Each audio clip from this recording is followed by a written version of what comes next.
Começar aqui uma sequência de aulas sobre empreendedorismo e política. Os cursos de empreendedorismo normalmente ensinam apenas o lado técnico. Então, plano de negócios, o plano financeiro, a estratégia, o marketing, tudo isso, inclusive, tem aula aqui no canal. Mas será que isso é suficiente? Imagine que duas empresas competem por uma linha de financiamento, com juros abaixo do mercado por ser oferecido por um banco estatal. Então, no caso do Brasil, você tem um BNDES, que oferece linha de financiamento análogos a esse exemplo. A empresa A possui um excelente plano de negócios e um posicionamento político neutro. Já a empresa B possui um plano de negócios razoável, porém é engajada politicamente para o grupo político que está no controle do banco. Qual das duas ganhará a linha de financiamento? Olha só, com certeza você vai tender a dizer que é a empresa B. E isso, de fato, acontece na prática, tá? Porque grandes empreendedores se envolvem na política. Isso a gente vê nos noticiários. O Ike Batista, por exemplo, ele foi muito ligado às gestões do PT, no período de 2010, por aí, né? Tanto a gestão do Lula como a gestão da Dilma. E nesse período ele se tornou o sétimo homem mais rico do mundo. Então imagina você ter um brasileiro na revista Forbes. E muita da riqueza dele adveio dessas parcerias que ele tinha com o governo na época. Isso eu estou falando de um grande empreendedor que estava alinhado com o governo de esquerda. Tá? A gente está fazendo, durante essa apresentação, da esquerda para a direita. Também, com os governos do PT, você tem ali vários outros empreendedores, como os irmãos Batistas, que tiveram juntos tanto nos primeiros governos como no governo mais atual. Atualmente, por exemplo, o Supremo Tribunal Federal perdoou uma dívida de 10 bilhões que eles tinham, mesmo eles tendo admitido que eles participaram do esquema de corrupção do Petrolão no passado. Então, eles admitiram que fizeram crime, eles foram perdoados, tão soltos, e aí estão ganhando várias... perdoando dívida, você tem ali situações em que eles estão ganhando concessões do mercado atípicas, então eles estão de fato muito alinhados do grupo JBS, isso aqui, tá? Aí do lado da direita nós temos o Elon Musk, por exemplo. O Elon Musk entrou recentemente, isso em 2024, numa briga com o Supremo Tribunal Federal Brasileiro, acusando o Supremo Federal de estar ali perseguindo a direita no Brasil. E aí você tem um vazamento lá do Twitter, de acordo com o Elon Musk, isso estava acontecendo. É uma briga que ele teve com o ministro particular, o Alexandre de Moraes. Já o Alexandre de Moraes tem a defesa dele dizendo que essas pessoas de direita seriam inimigo da democracia. Mas você tem ali o Elon Musk, que é simplesmente o maior empreendedor da atualidade, e ali se envolvendo numa briga política no Brasil, que se você pegar a fortuna do Elon Musk, o Brasil é irrisório. E recentemente o próprio Twitter, ou o atual X, né, melhor dizendo, saiu do Brasil. Não significa que você não pode ter mais uma conta no Twitter, mas que não tem mais ninguém, ou não vai ter mais ninguém trabalhando no Twitter no Brasil. Tá? Você vai poder acessar, mas vai ser pessoas que vão estar trabalhando em outro país. Isso pode mudar, é claro, estou falando aqui em agosto de 2024, mas você vê o Elon Musk se envolvendo na política brasileira, ele está financiando também atualmente os republicanos lá nos Estados Unidos, na corrida eleitoral que está tendo.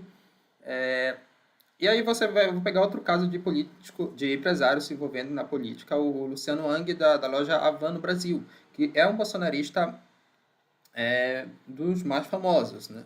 Então ele apoiou o Bolsonaro tanto em 2018 como em 2022, e todo mundo sabe que ele é conhecido por esse posicionamento político. Eu vou pegar uma outra empresa aí, que é a Globo. Tá? A Globo, em 2022, foi claramente, ela apoiou ali o Lula contra o Bolsonaro. Então ela se posicionou à esquerda, tá? Por N motivos. Isso ficou muito claro. Já em 1964, na época do golpe militar, a Globo apoiou o que seria a direita. Seria um regime de direita militar. Então você vê o posicionamento político da Globo, entre aspas, mudando. É claro que vão ter pessoas que vão dizer que o Lula, em 2022, seria um candidato à direita, não tão extrema como o Bolsonaro, mas seria à direita. Assim como vão ter pessoas que vão dizer que a ditadura militar no Brasil foi, na verdade, de esquerda. Mas eu estou falando aqui da opinião majoritária, no sentido populacional e do que as pessoas e o país entendem como direita e esquerda. Inclusive, nessa aula a gente vai explorar melhor isso e você vai entender mais essa situação. Então, portanto, para empreender é preciso compreender as ideologias políticas. É muito difícil hoje você empreender e meio que não se envolver na política, tá? Você acaba, principalmente quando você fica grande. E eu peguei exemplo de empresários aqui nacionais, inclusive internacional, mas se você pensar no âmbito local, para você crescer numa cidade, vai ter a politicagem, inclusive é mais forte.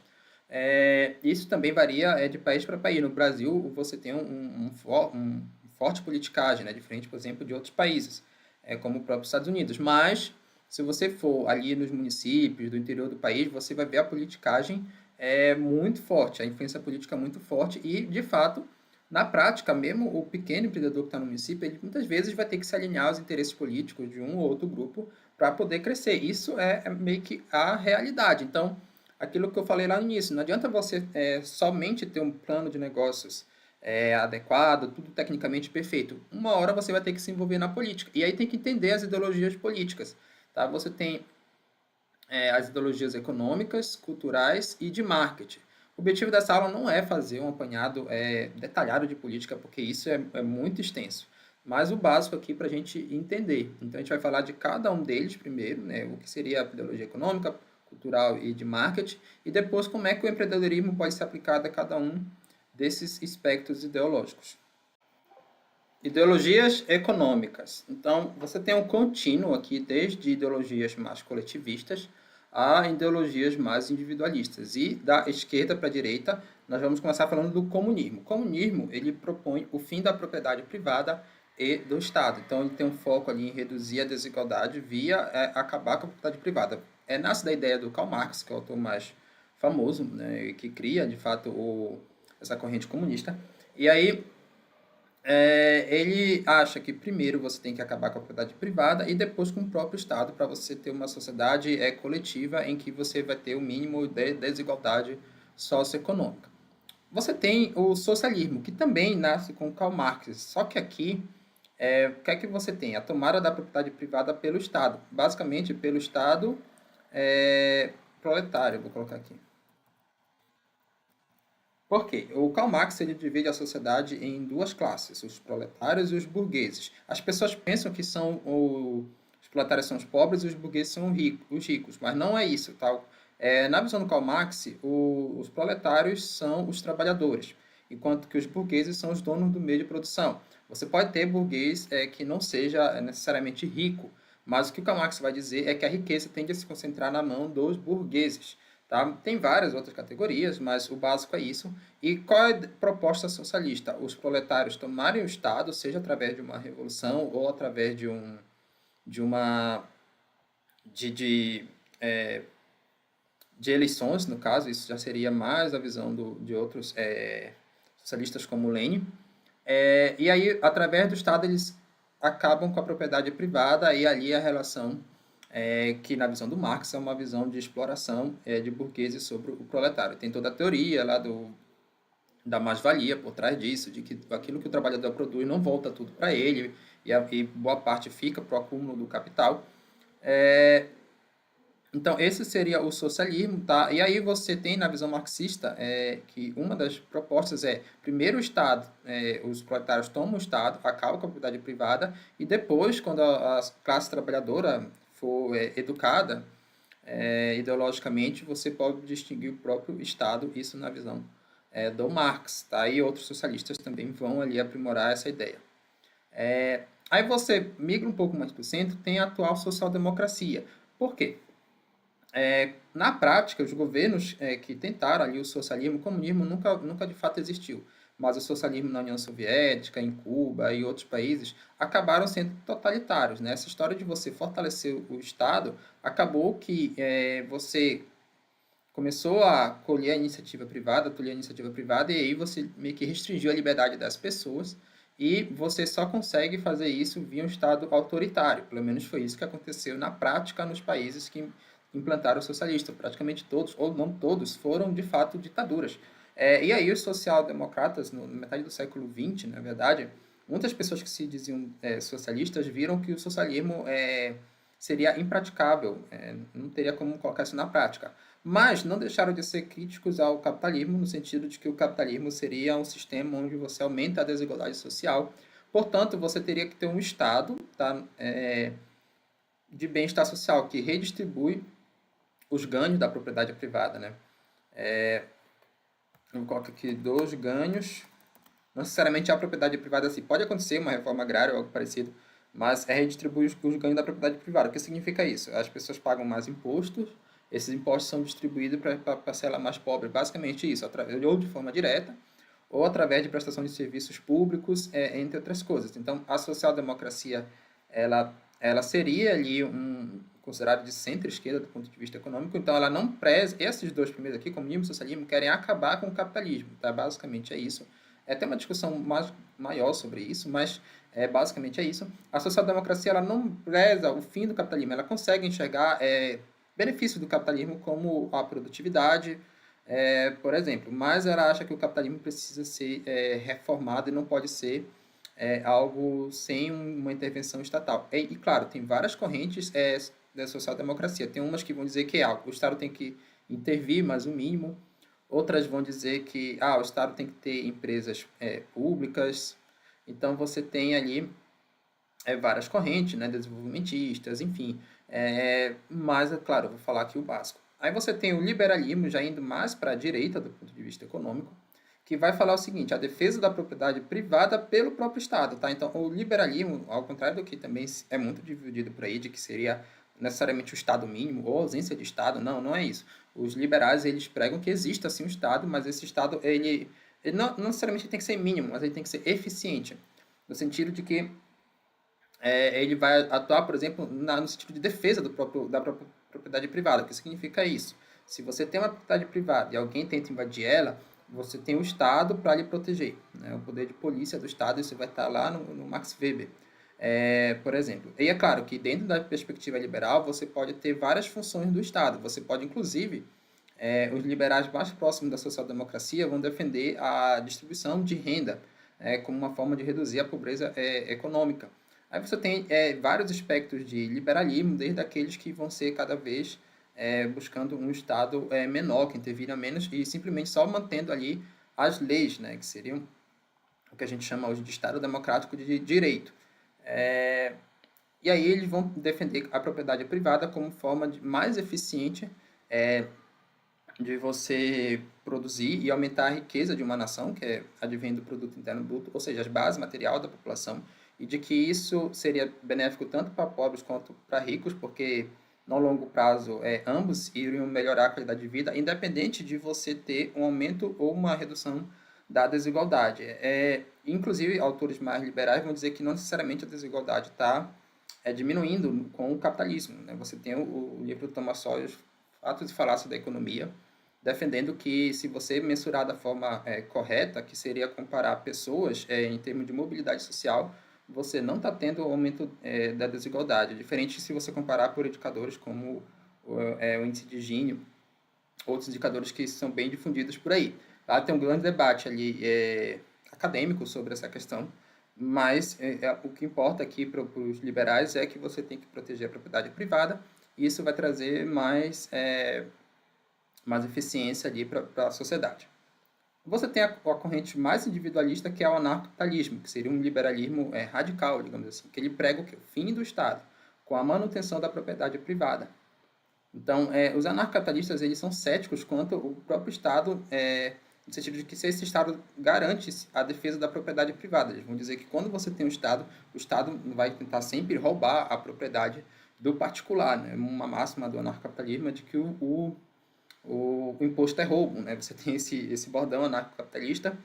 Os anarcocapitalistas estão por trás, por exemplo, de moedas como o Bitcoin, as criptomoedas todas, porque a ideia é que uma moeda ela seja cunhada pelo Estado, né? O Estado que garante ali que aquela moeda vale alguma coisa. Confiança naquele Estado que garante que aquela moeda vale alguma coisa.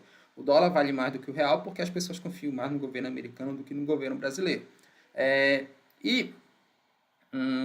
O anarcapitalista ele não confia em nenhum governo, por isso que ele vai tentar criar uma moeda digital, com o que a gente chama em finanças de outro lastro, ou seja, outra segurança, baseada na tecnologia. É bem interessante porque o comunismo e o anarcapitalismo estão nos espectros extremos, né, da esquerda e da direita, respectivamente, mas ambos são anarquistas. Tá? Anarquismo significa o fim do Estado. Né? Quem prega o anarquismo significa o fim do Estado. Então, só que o comunismo, eles prega um caminho de, primeiro você tem mais Estado via socialismo, para depois você ter o fim do Estado.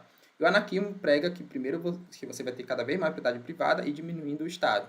Tá? São caminhos diferentes que ambos propõem para chegar quase que no mesmo fim. Só que a detalhe é que no comunismo você não tem a propriedade privada. Não é no mesmo fim, né? No anarquismo, mas no anarquismo comunista sem propriedade privada e no anarcapitalismo um anarquismo com propriedade privada, tá?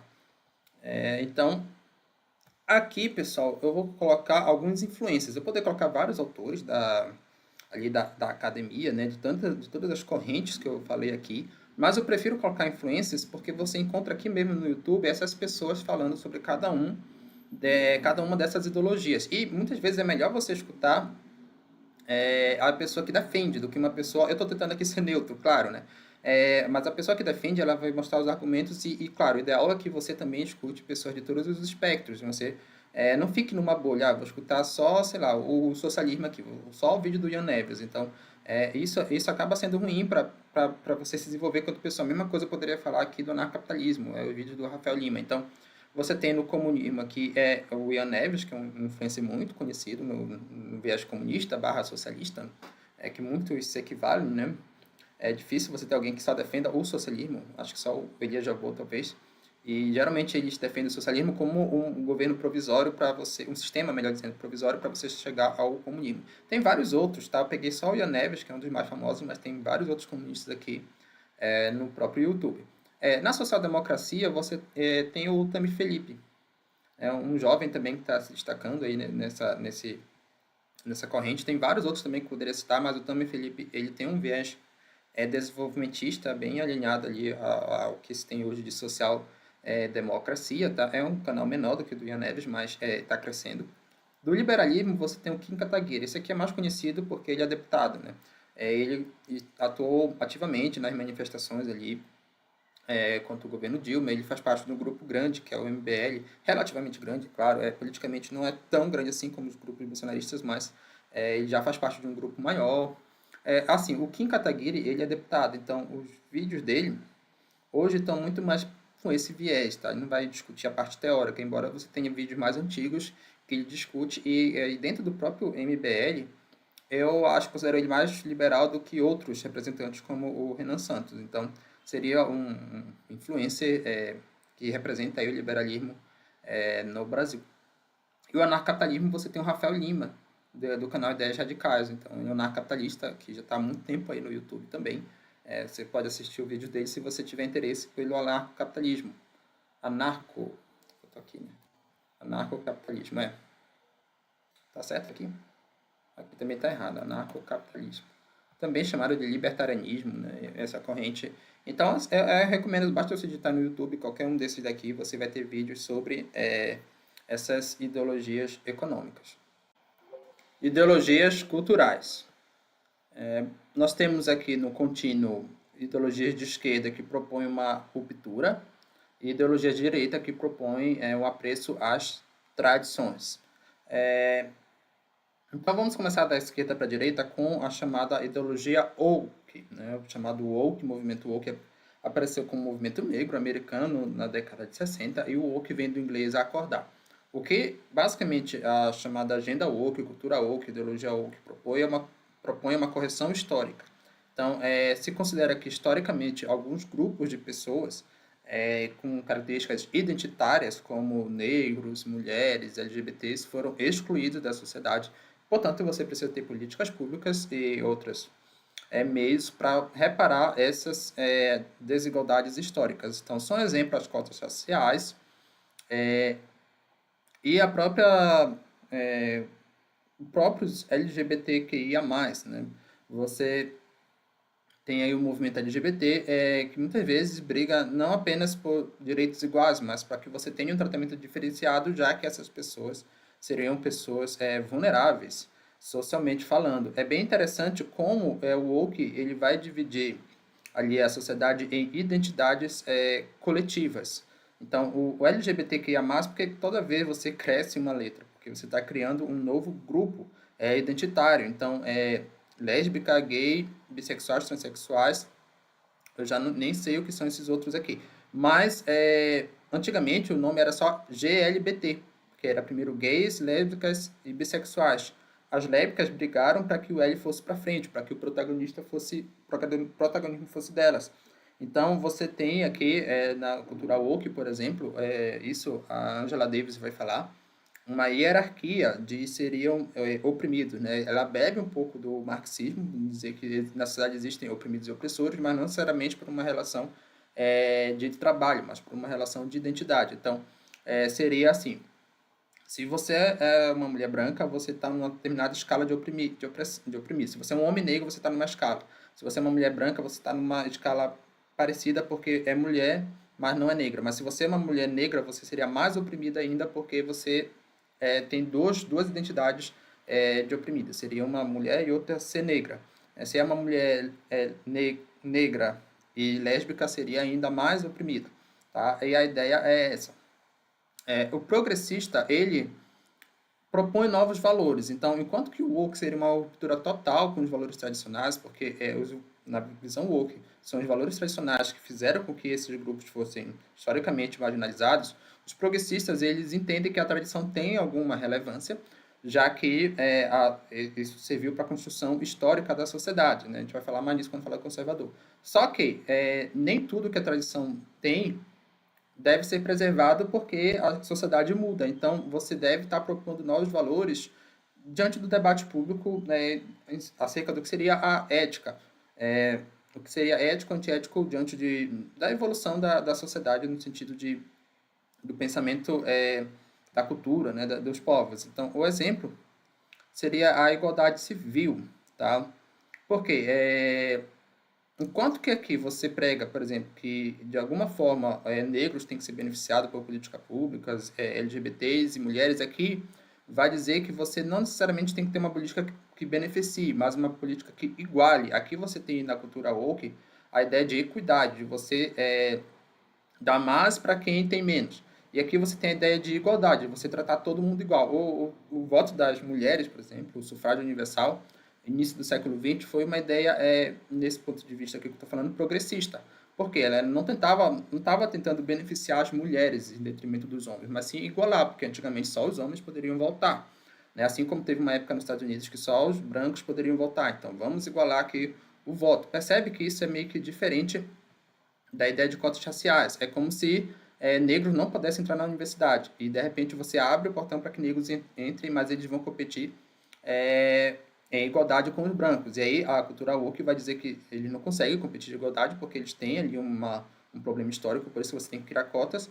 Já o progressista clássico vai dizer que não necessariamente, o importante é você ter igualdade para que as pessoas competem e percebam onde podem ou não competir. É claro que o progressista hoje, ele migrou bastante para a cultura woke, tá? Você tem poucas pessoas que, nessa visão que eu estou propondo, são progressistas. É claro também que eu estou colocando aqui como eu entendo as coisas, né? Provavelmente vão ter pessoas que entendem diferente. Ok, faz parte, né? Estou tentando trazer uma divisão e claro que isso é muito mais complexo do que eu estou explicando aqui.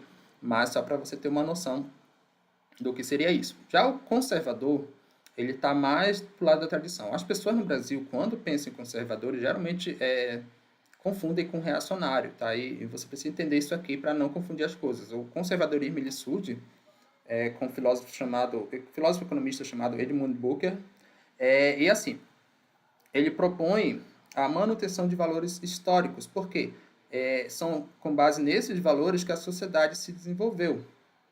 Então, você propor um rompimento com esses valores pode ser problemático, né? Não significa que ele nunca vai mudar, tá? Essa ideia conservadora alguém que nunca vai mudar, não, mas é que ele tem mais cautela a aceitar uma mudança. Então, uma proposta de mudança de um progressista, conservador vai dizer, pera lá, será que essa mudança que você está propondo realmente não vai ter consequências ruins? Um típico exemplo é a monogamia. Então, os progressistas, na década de 60, nos Estados Unidos, na França, teve a chamada Revolução Cultural, que envolveu várias coisas, entre elas a Revolução Sexual. E aí você teve ali novas formas de casar, né, tanto LGBTs como pessoas se livrando ali numa sociedade machista, na visão dos progressistas. E aí você atacou a monogamia, que seria uma tradição ali ligada às religiões de vários aspectos. E aí, o que é que os conservadores falam? Olha, esse ataque à monogamia, ele trouxe problemas. Por quê? Você tem um autor como o Thomas Sowell, que mostra que pessoas que foram criadas por pais separados ou lares monoparentais acabaram se desenvolvendo menos em termos de cognição e também QI, porque você só teve ali na primeira infância, que é a parte mais importante para o desenvolvimento intelectual, a atenção de um adulto. Então, quanto mais adultos você lhe der atenção quando você é muito pequeno, mais você vai ali se desenvolver intelectualmente. Claro que isso é uma estatística, você tem exceções, mas via regra, pessoas que se desenvolveram num par monogâmico, em que o casal manteve, mesmo com suas intrigas, pode ter, no passado, por exemplo, tinha traição e se perdoava, hoje é menos comum, os casais duravam mais tempo, né? Você vê casais de pessoas idosas durando ali 40 anos de casamento ou mais, e hoje está cada vez menos comum. As uniões das pessoas não duram 2 anos, as pessoas estão mudando toda hora de parceiro.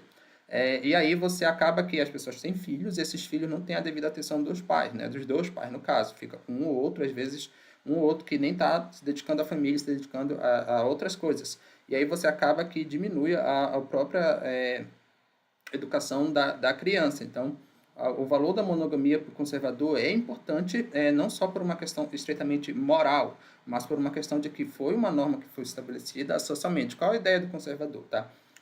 Se você ler um livro que é o Sapiens, você vai ver que como a questão cultural ela mudou ali a evolução da própria sociedade. E aí tem valores que são testados historicamente. O que significa isso? Imagina que você tinha dois povos, uns pregavam a monogamia, estabeleciam uma cultura monogâmica, dois povos antigos, né? Duas tribos antigas, um era monogâmica e o outro era poligâmica. A monogâmica acabou se desenvolvendo mais, do ponto de vista econômico, inclusive, porque aí as pessoas ficaram mais focadas na família, enfim, as próprias crianças receberam mais atenção. E aí a tribo monogâmica acabou dominando a poligâmica. E aí não é à toa que você tem várias religiões que são predominantes no mundo que pregam pela monogamia, ou algo parecido, né? O patriarcado também vem um pouco nessa discussão. Então, não foi um valor que se criou da cabeça de alguém, como alguém progressista propõe um valor, né? Não, ele meio que nasceu, entre aspas, de forma natural e se estabeleceu porque seria o mais adaptado para aquelas condições do passado. É claro que o mundo muda, mas essas evoluções, né, pegando um pouco da própria teoria do Darwin, ela aconteceu ao longo de testes de milhares de anos e se estabeleceu que aqueles valores seriam os mais produtivos, os que melhores manteriam a coesão social. Então, você propor um rompimento com um valor desse que é historicamente construído pode dar problemas, como eu falei aqui, da monogamia. Então, os conservadores propõem mais cautela. Já o reacionário, ele vai se basear em dogmas religiosos, tá? Aqui é muito mais um discurso moral, para você entender. Enquanto que os conservadores, eles até aceitam uma certa mudança ali em relação a alguns valores, por exemplo, os conservadores aceitaram a igualdade civil, em sua grande maioria, embora eles não aceitem aqui, por exemplo, a correção histórica. Os reacionários, eles não aceitam essas mudanças porque para eles existe já uma fonte de verdade que é imutável. Geralmente são dogmas religiosos, então você tem a Bíblia, para o nosso caso aqui no Brasil, né, que a maioria da população é cristã e historicamente também foi formado por cristãos, mas você tem o Corão, por exemplo, lá para os povos árabes. E assim como outras, né, tem a Bíblia judaica, enfim. Então, o reacionário ele está no sentido de defender o passado, né? Defender o passado, que esse passado geralmente está baseado em dogmas religiosos, então por isso que ele vai defender muito mais da tradição do que o conservador. Bem interessante que as tradições mudam conforme o país ou região. Um exemplo muito claro para a gente entender a diferença de conservador para reacionário é o próprio Edmund Burke. Ele era um inglês. Quando a Inglaterra invadiu a Índia, a Inglaterra era cristã e a Índia era budista, né? Ou hinduísta, né? São as duas religiões principais. Boa parte dos ingleses queriam impor a religião cristã aos indianos, com a ideia, inclusive, um tanto quanto progressista, porque as tradições indianas não eram cristãs. Então, você tinha ali alguém querendo propor novos valores para aquela sociedade. Olha só que interessante, né? Eles estavam sendo progressistas naquele contexto. Só que o Edmund Burke, ele falou que não, que você não deveria impor esses valores, porque na sociedade indiana esses valores tinham sido historicamente construídos. Então, você poderia até manter ali um domínio sobre os indianos, mas não no sentido de impedir que eles exercessem a religião deles. Então, o Edmund Burke foi conservador nesse sentido, apesar de ele ser cristão. Ele disse: eu sou cristão, mas eu não vou defender que os dogmas religiosos sejam impostos à sociedade indiana, porque eles têm as tradições deles, que são baseadas ali no, na história, né, da religião deles. Então, é bem interessante isso, né? Porque aí também, apesar de ser progressista, olha só que interessante, como fica tudo muito confuso. Quem estava tentando impor ali a religião é meio que progressista para aquela situação da Índia, mas para uma situação global, talvez, ou ali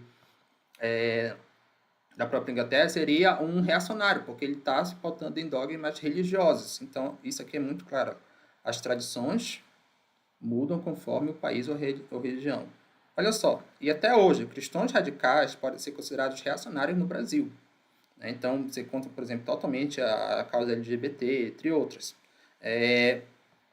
Mas seriam progressistas na China. Na China, os cristãos são perseguidos pelo Partido Comunista. Então, você tem que o posicionamento cultural ele acaba sendo mais diversificado e mais complexo do que o próprio pensamento econômico. Embora ambos sejam complexos, aqui só é uma síntese, né? Isso é muito mais complexo que eu estou falando, mas você vê que não é tão fácil você categorizar alguém em um desses aspectos aqui, serve para a gente entender mais ou menos como funcionam as ideologias.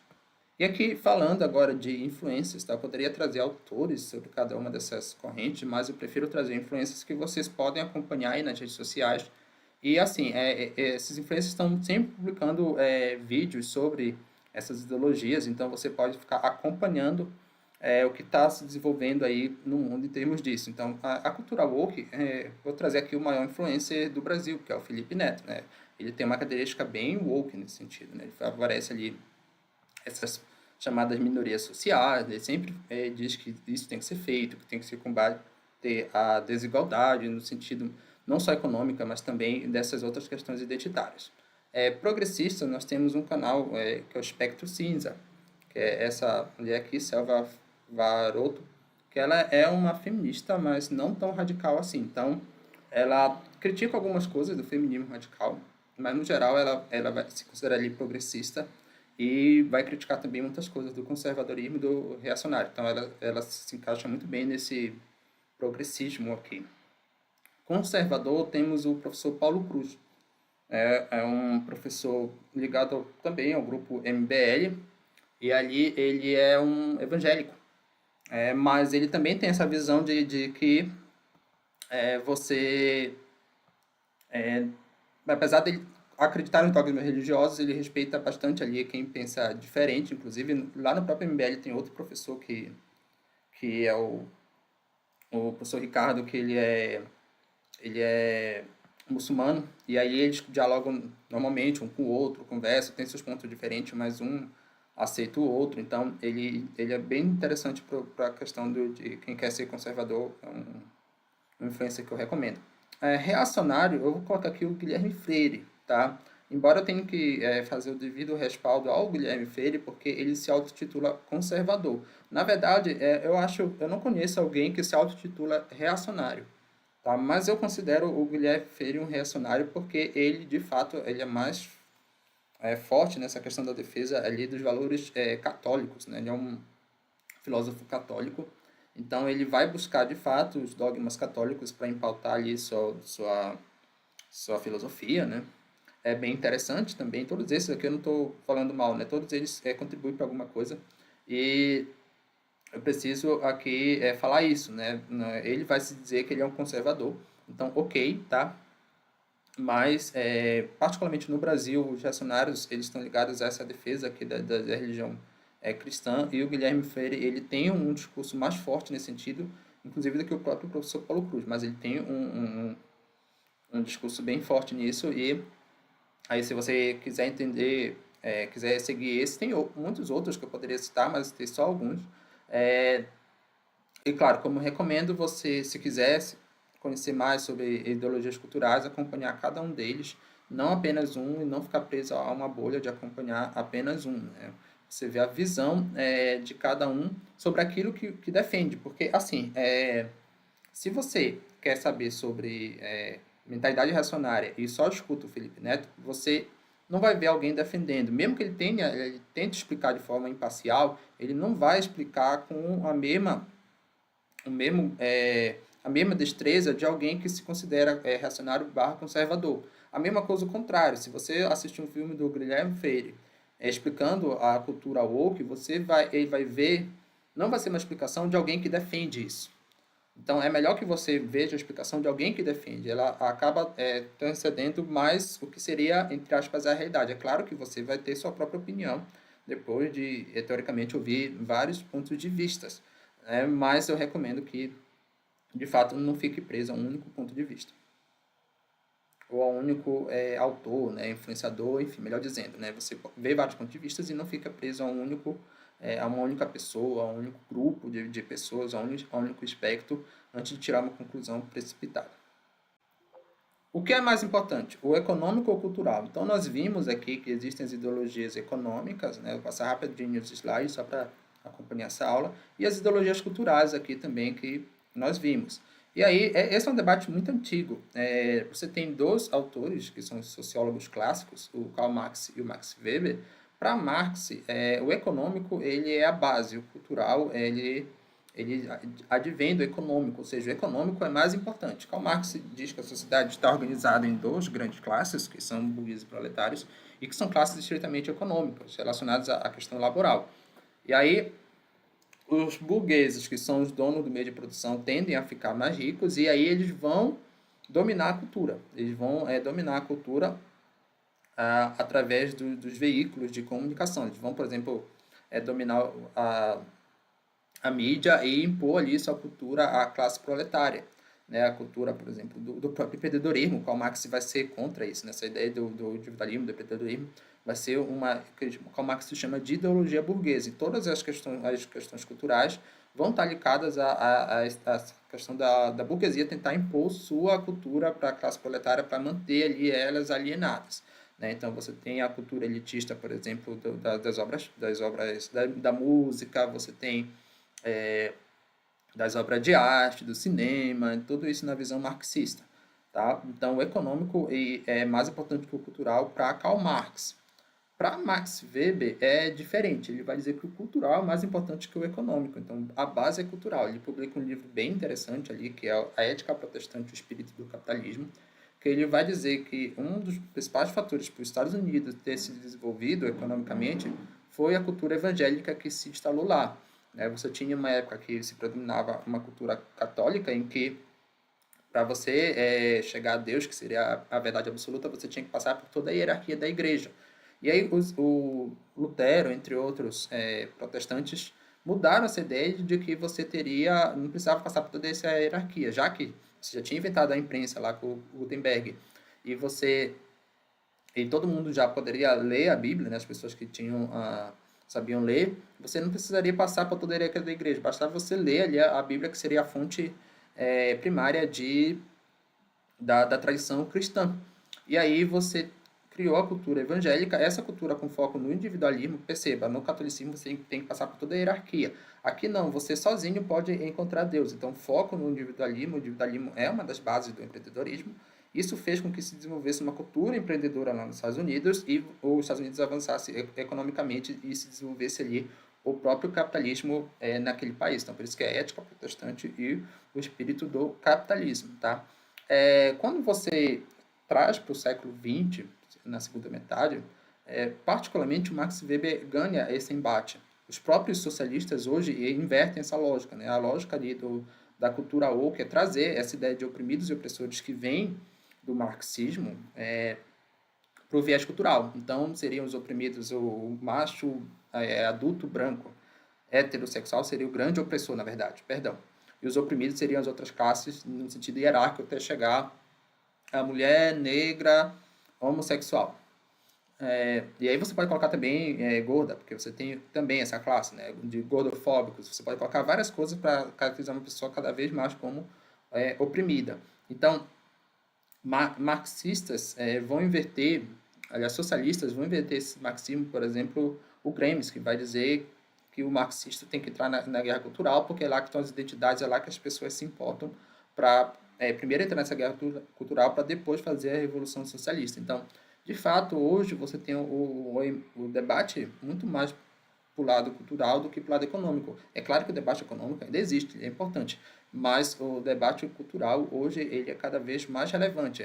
Os eleitores, as pessoas que se interessam, se debruçam muito mais por uma questão cultural do que econômica, muitas vezes para definir o candidato. Não quer dizer que as pessoas não levem quanto à economia, mas claro que um país que as pessoas estão pobres ali vão ter problemas para manter ali os políticos, mas as pessoas não levam em conta as ideologias econômicas, melhor dizendo, tá? As pessoas não têm tanta noção assim do que é o liberalismo, do que é um marxismo, mas as pessoas têm mais noção do que seria os valores católicos, evangélicos, o que são os LGBTs, e por isso que isso acaba impactando muito mais a base da pirâmide aqui, que é a população em geral. Ideologias de marketing na política. As ideologias econômicas e culturais vistas anteriormente são uma simplificação, como falei várias vezes naquela situação. Mesmo assim, é possível ter várias combinações. Só para a gente relembrar, nós temos aqui as ideologias culturais, né, o woke, progressista, conservador, reacionário, e as ideologias aqui liberais, né, comunismo, socialismo, social-democracia, liberalismo e anarcocapitalismo. São os nomes mais comuns. Acontece que são duas dimensões diferentes. Então, você pode ser um liberal na economia e reacionário nos costumes ou na cultura. Um exemplo foi a ditadura chilena, do Pinochet. Você pode ser um liberal conservador. Um exemplo é o autor Thomas Sowell, um economista americano. É bem interessante a história de vida dele, então ele tem esse posicionamento. Você pode ser um liberal progressista ou woke, um exemplo é o fundo de investimento, né? O maior fundo de investimento do mundo é o BlackRock. Ele tem esse posicionamento aqui. Você pode ser um comunista reacionário, o exemplo da ditadura cubana, por exemplo, que perseguiu os LGBTs, por exemplo. Então era comunismo ali, não seria... claro, não foi o comunismo na prática, mas eles se diziam ideologicamente comunistas. E eram reacionários nesse sentido aí das causas LGBTs, por exemplo. Você pode ser um socialista conservador. Na Igreja Católica você tem uma teoria aqui no Brasil muito forte, uma corrente muito forte, que é da teologia da libertação. Então você tem aqui o Leonardo Boff, os irmãos Boff, como um dos principais expoentes dessa teologia, e que tem esse posicionamento. Eles são conservadores, ligados à igreja, reacionários, né? Isso aqui não é tão claro assim, essa divisão, assim como progressista e woke, e são socialistas. Você pode ser um socialista progressista barra woke, que é o exemplo aqui no Brasil, é o Partido PSOL, né? Tem muito esse viés. E assim, sucessivamente, você tem várias combinações dessas ideologias que são econômicas e culturais. Apesar disso, na política, as ideologias de marketing vão se limitar a apenas duas. Olha só que interessante. Esquerda e direita. E não é de hoje que as pessoas consideram que esses termos são limitantes. Esse termo tem origem lá na Revolução Francesa, mas antes de falar, em vez de falar toda a história aqui disso, eu prefiro ser mais direto e falar aquilo que hoje que é a situação atual, né? Não a situação histórica, embora a situação histórica seja importante. Porque o que se pensava lá de esquerda e direita na Revolução Francesa não é o que se pensa hoje. E, claro, direita e esquerda vai variar para cada país, mas a pergunta é por que persistem? Se existem tantas classificações aqui que são muito mais consistentes, porque sempre as pessoas estão falando, desde lá da Revolução Francesa, em esquerda e direita, mesmo que esses termos tenham até mudado ao longo do tempo. A resposta é a seguinte: simplicidade. É mais fácil para a maioria da população, você ter só dois polos. Então, a maioria da população não se interessa pela política. Essa é a realidade, seja no Brasil, seja nos Estados Unidos, em qualquer país, desde lá da Grécia Antiga, né? A política, quando a gente fala de política no sentido amplo, né? De política de Estado, enfim. Portanto, ter só duas categorias deixa mais simples. o entendimento das pessoas. Muitas vezes, nem isso as pessoas sabem. As pessoas não sabem o que seria a direita ou a esquerda. Eu conheço pessoas que consideram, por exemplo, que esquerda sempre é o partido de oposição e direita sempre é quem está no poder, que é um conceito que nunca foi assim, na verdade, né? Mas as pessoas, a maioria não sabem, pelo menos no Brasil, o que é de fato esquerda, direita, né? O que seria essas outras ideologias muito mais. Simplesmente vendem um voto. Isso é um fato aqui no Brasil. Você tem, por exemplo, estimativas que 50% da população vende o voto. Então, é assim, é literalmente a minoria da população, 50% é metade, mas pensando na população ativa ou algo parecido, né, que vai discutir política, e vai discutir política ainda mais nesses termos ideológicos aqui, você está falando da minoria, que seria o chamado uma certa elite intelectual no país, tá? Mas existe algo ainda mais forte. Esse termo elite intelectual, ele é bem interessante, porque as pessoas, quando pensam em elite, pensam só em dono do poder econômico. Mas, na verdade, você tem nas universidades de qualquer país, por exemplo, uma certa elite. Até porque, para você entrar nas estruturas do Estado, você tem que passar pela universidade. Na estrutura, estou falando das principais instituições, por exemplo, o judiciário interino. Você tem que ter feito o curso lá de direito. Para você atuar no órgão de desenvolvimento agrário, tem que ser feito um curso de agronomia ou parecido. E aí existe algo mais forte do que essa simplicidade, que a gente chama de gatilho do ódio. Então, tem na minha aula de marketing aqui do canal os 14 melhores gatilhos do marketing. Eu poderia colocar os 15, porque eu não falei naquela situação do gatilho do ódio. Esse gatilho do ódio, ele é muito utilizado na política, tá? Vamos entender isso aqui. Esse gatilho ele busca o engajamento do seu público através de um marketing de um inimigo forte em comum.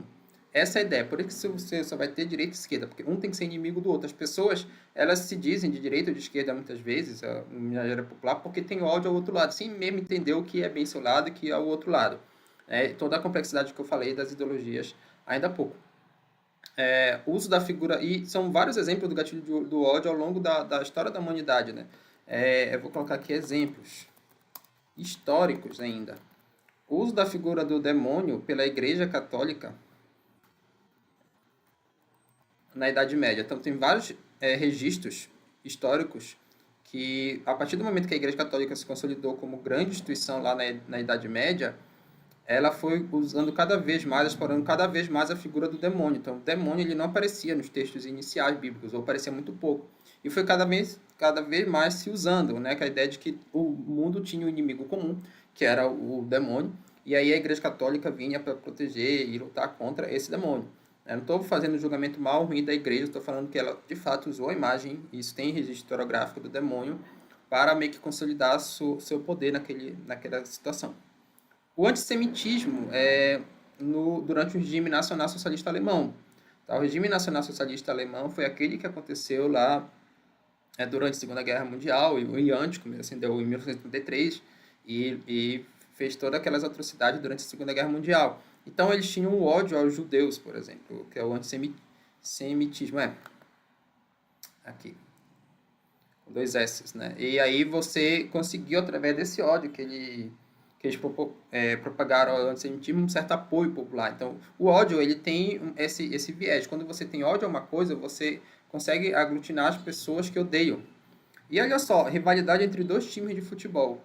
Tá? Porque que na maioria dos estados do Brasil você só tem 2 times de futebol, com exceção ali do sul, do sudeste, mas você vai no nordeste, no norte, e mesmo lá no sul, você tem ali sempre 2 times grandes. Claro, vai ter um outro pequeno.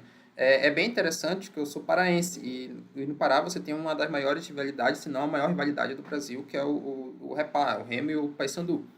E aí, certo dia, eu lembro já faz um tempo, na verdade eu morava ainda em Belém, e eu tinha um colega que ele era amazonense. E lá no Pará é assim, quando a gente torce para um time, a gente torce para o outro perder, né? Tem essa questão que acontece em várias regiões do Brasil, para o time rival perder. Lá em Amazonas não tinha isso que esse meu amigo falou. Ele achava muito sem graça, porque você torcia para o seu time e depois você ia torcer para o rival, se jogasse com o time de fora também ganhar, então não tinha rivalidade.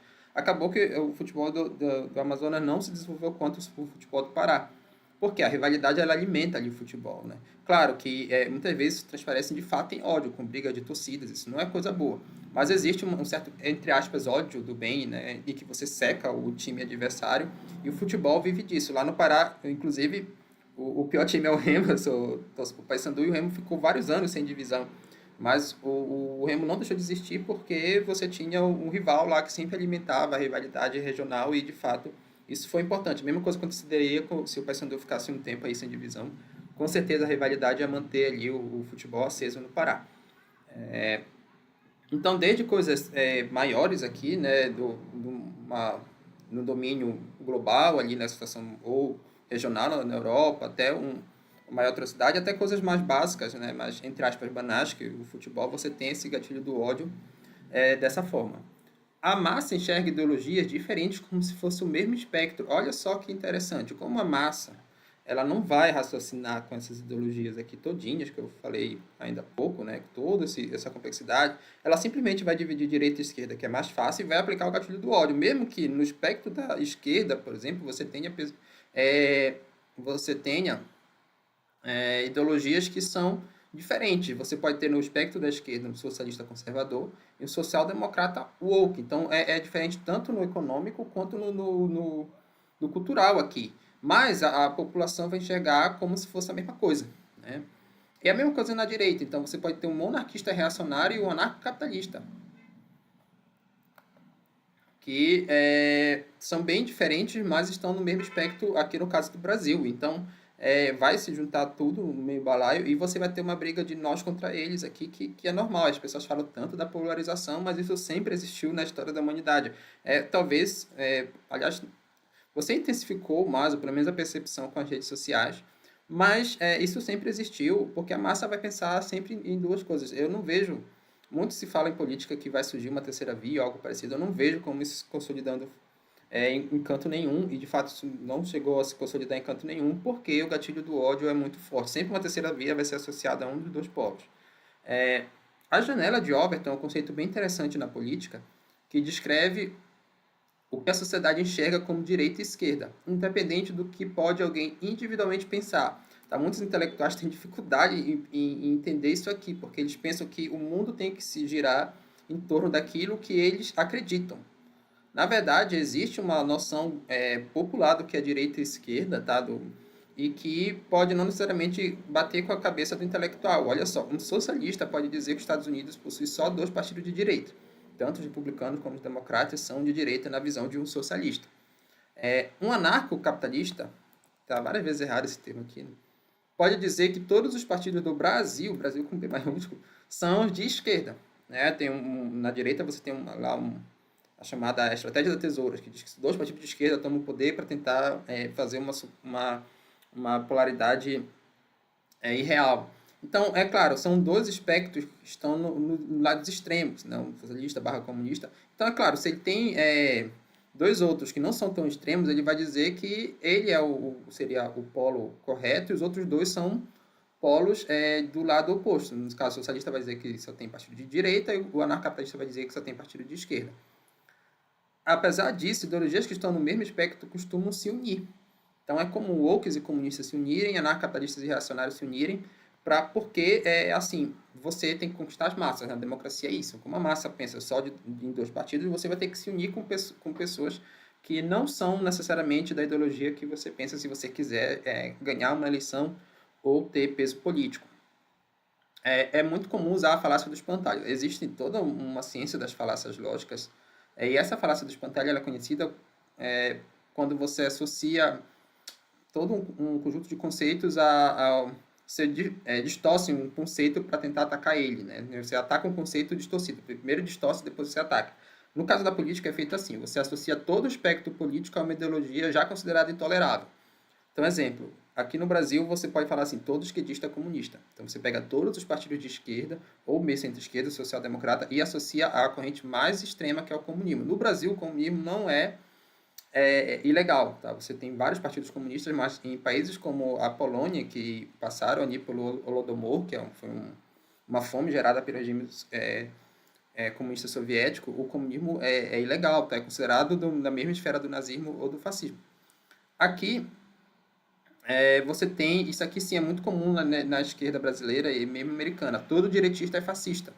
Então você associa todo o espectro da direita ao regime lá de Mussolini, que inclusive nas ciências políticas nem está claro se é direita ou esquerda, mas você faz essa associação e as pessoas que falam tanto isso como isso, muitas delas sabem que não é assim, mas elas vão associar sempre ao espectro mais extremo para dar a percepção de que o outro lado lá sempre é um lado radical ou algo parecido. Né? Se o termo extrema-direita, extrema-esquerda também é no mesmo sentido. Agora, sim, isso aqui é comum você perceber facilmente. Aqui. Agora, tem outra coisa que a maioria das pessoas não percebe. Associar alguém do seu espectro a outro espectro é uma estratégia poderosa, olha só. E vamos pegar o exemplo do Brasil. Tá? 2 exemplos aqui do Brasil. Nas eleições de 2014, a janela de Overton considerava Dilma, que é a presidente em exercício do PT, o Partido dos Trabalhadores, de esquerda, e o Aécio Neves de direita. E na época era o PSDB. Naquela época, o PSDB era considerado um partido de direita no Brasil, e hoje ele já é considerado um partido de esquerda, tanto que ele está no atual governo Lula, né? O vice-presidente é o Geraldo Alckmin, aliás, foi uma figura histórica do PSDB, mas migrou para o PSB, salvo engano. Mas, enfim, o PSDB hoje já é considerado esquerda pela população. É claro que algum acadêmico pode dizer que ele é direita, mas pela população, direita não é PSDB, tá? Via regra. Então, você tinha essa polarização muito clara, né? Você não tinha a figura do Bolsonaro na direita, por exemplo. Aí apareceu a Marina Silva, que veio do PT, mas ela estava naquela época no PSB, como uma terceira via de esquerda. E ela tinha se destacado como ministra do Meio Ambiente na gestão do governo Lula, do segundo governo Lula, salvo engano. E aí ela começou a crescer na corrida eleitoral, tá? E aí seria uma possível terceira via, e a Marina Silva seria de centro-esquerda naquela situação.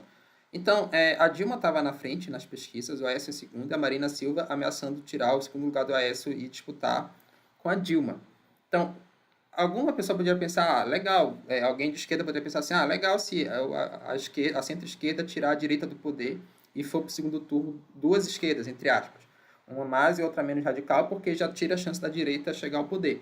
Então, teoricamente, a Dilma teria que continuar atacando o Aécio, que ela começou a campanha assim, para fazer com que a Marina Silva ganhasse dele e fosse duas esquerdas para o segundo turno. Só que não foi isso que aconteceu.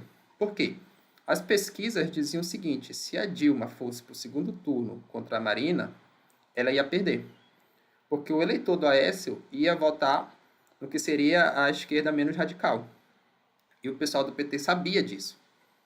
Então, eles pararam de atacar o Aécio e fizeram ataques bem fortes à Marina Silva naquela ocasião. Então, toda essa política de ódio que se fala hoje, que a direita faz, mas a esquerda também fez, e isso eu não estou puxando saco de um nem de outro. Por exemplo, uma das coisas mais fortes que foi feita foi a campanha da Dilma até mesmo dizer que a Marina Silva ia sofrer um impeachment, isso antes dela ser presidente. Para acontecer um impeachment, tem que ter o processo jurídico e político. Então, o processo jurídico só acontece se tiver um crime. Então, antes da mulher entrar no cargo, já tinha se cogitado que ela iria cometer um crime, ou alguém ia fazer com que os atos dela fossem considerados criminosos para ela sair do poder. E por ironia do destino, quem sofreu impeachment depois foi a Dilma, né? Isso que ela já sugeriu que ia acontecer com a outra.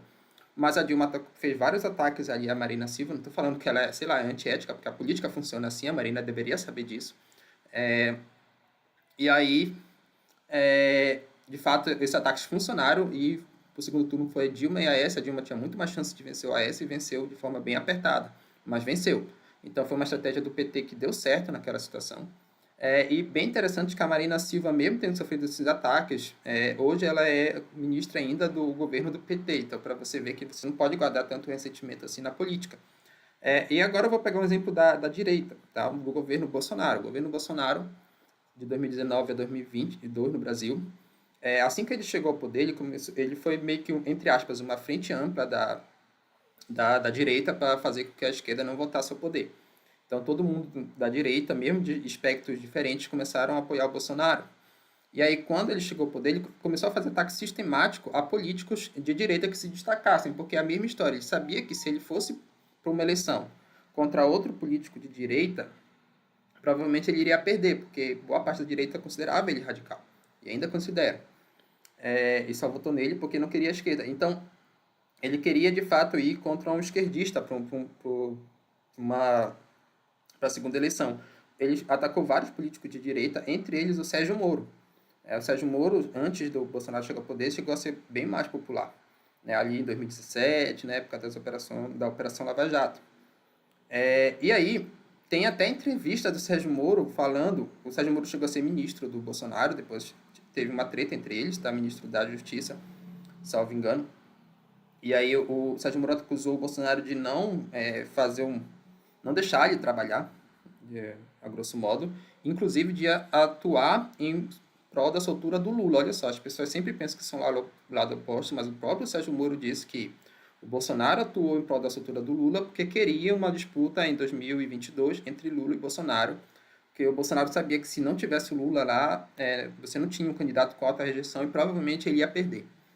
Então, isso não sou eu que estou dizendo, porque isso é bem polêmico. Muitos bolsonaristas poderiam dizer que não foi isso e tudo mais, mas o próprio Sérgio Moro, que é um político de direita, falou que isso aconteceu. E tem aqui até o link da entrevista que ele fala isso. Tá? Então, o Bolsonaro não deixou ninguém da direita crescer, porque ele queria ser a única figura da direita para disputar com o esquerdista, que seria o esquerdista mais rejeitado do país e também o mais amado, né? Que é o Lula. Geralmente, quando você tem um alto índice de rejeição, você também tem um alto índice de pessoas que te amam. Então, e acabou que o Bolsonaro perdeu para o Lula, né? Meio que a estratégia do Bolsonaro não deu certo nesse sentido. E não só ele perdeu, como toda a direita perdeu, né, na eleição de 2022.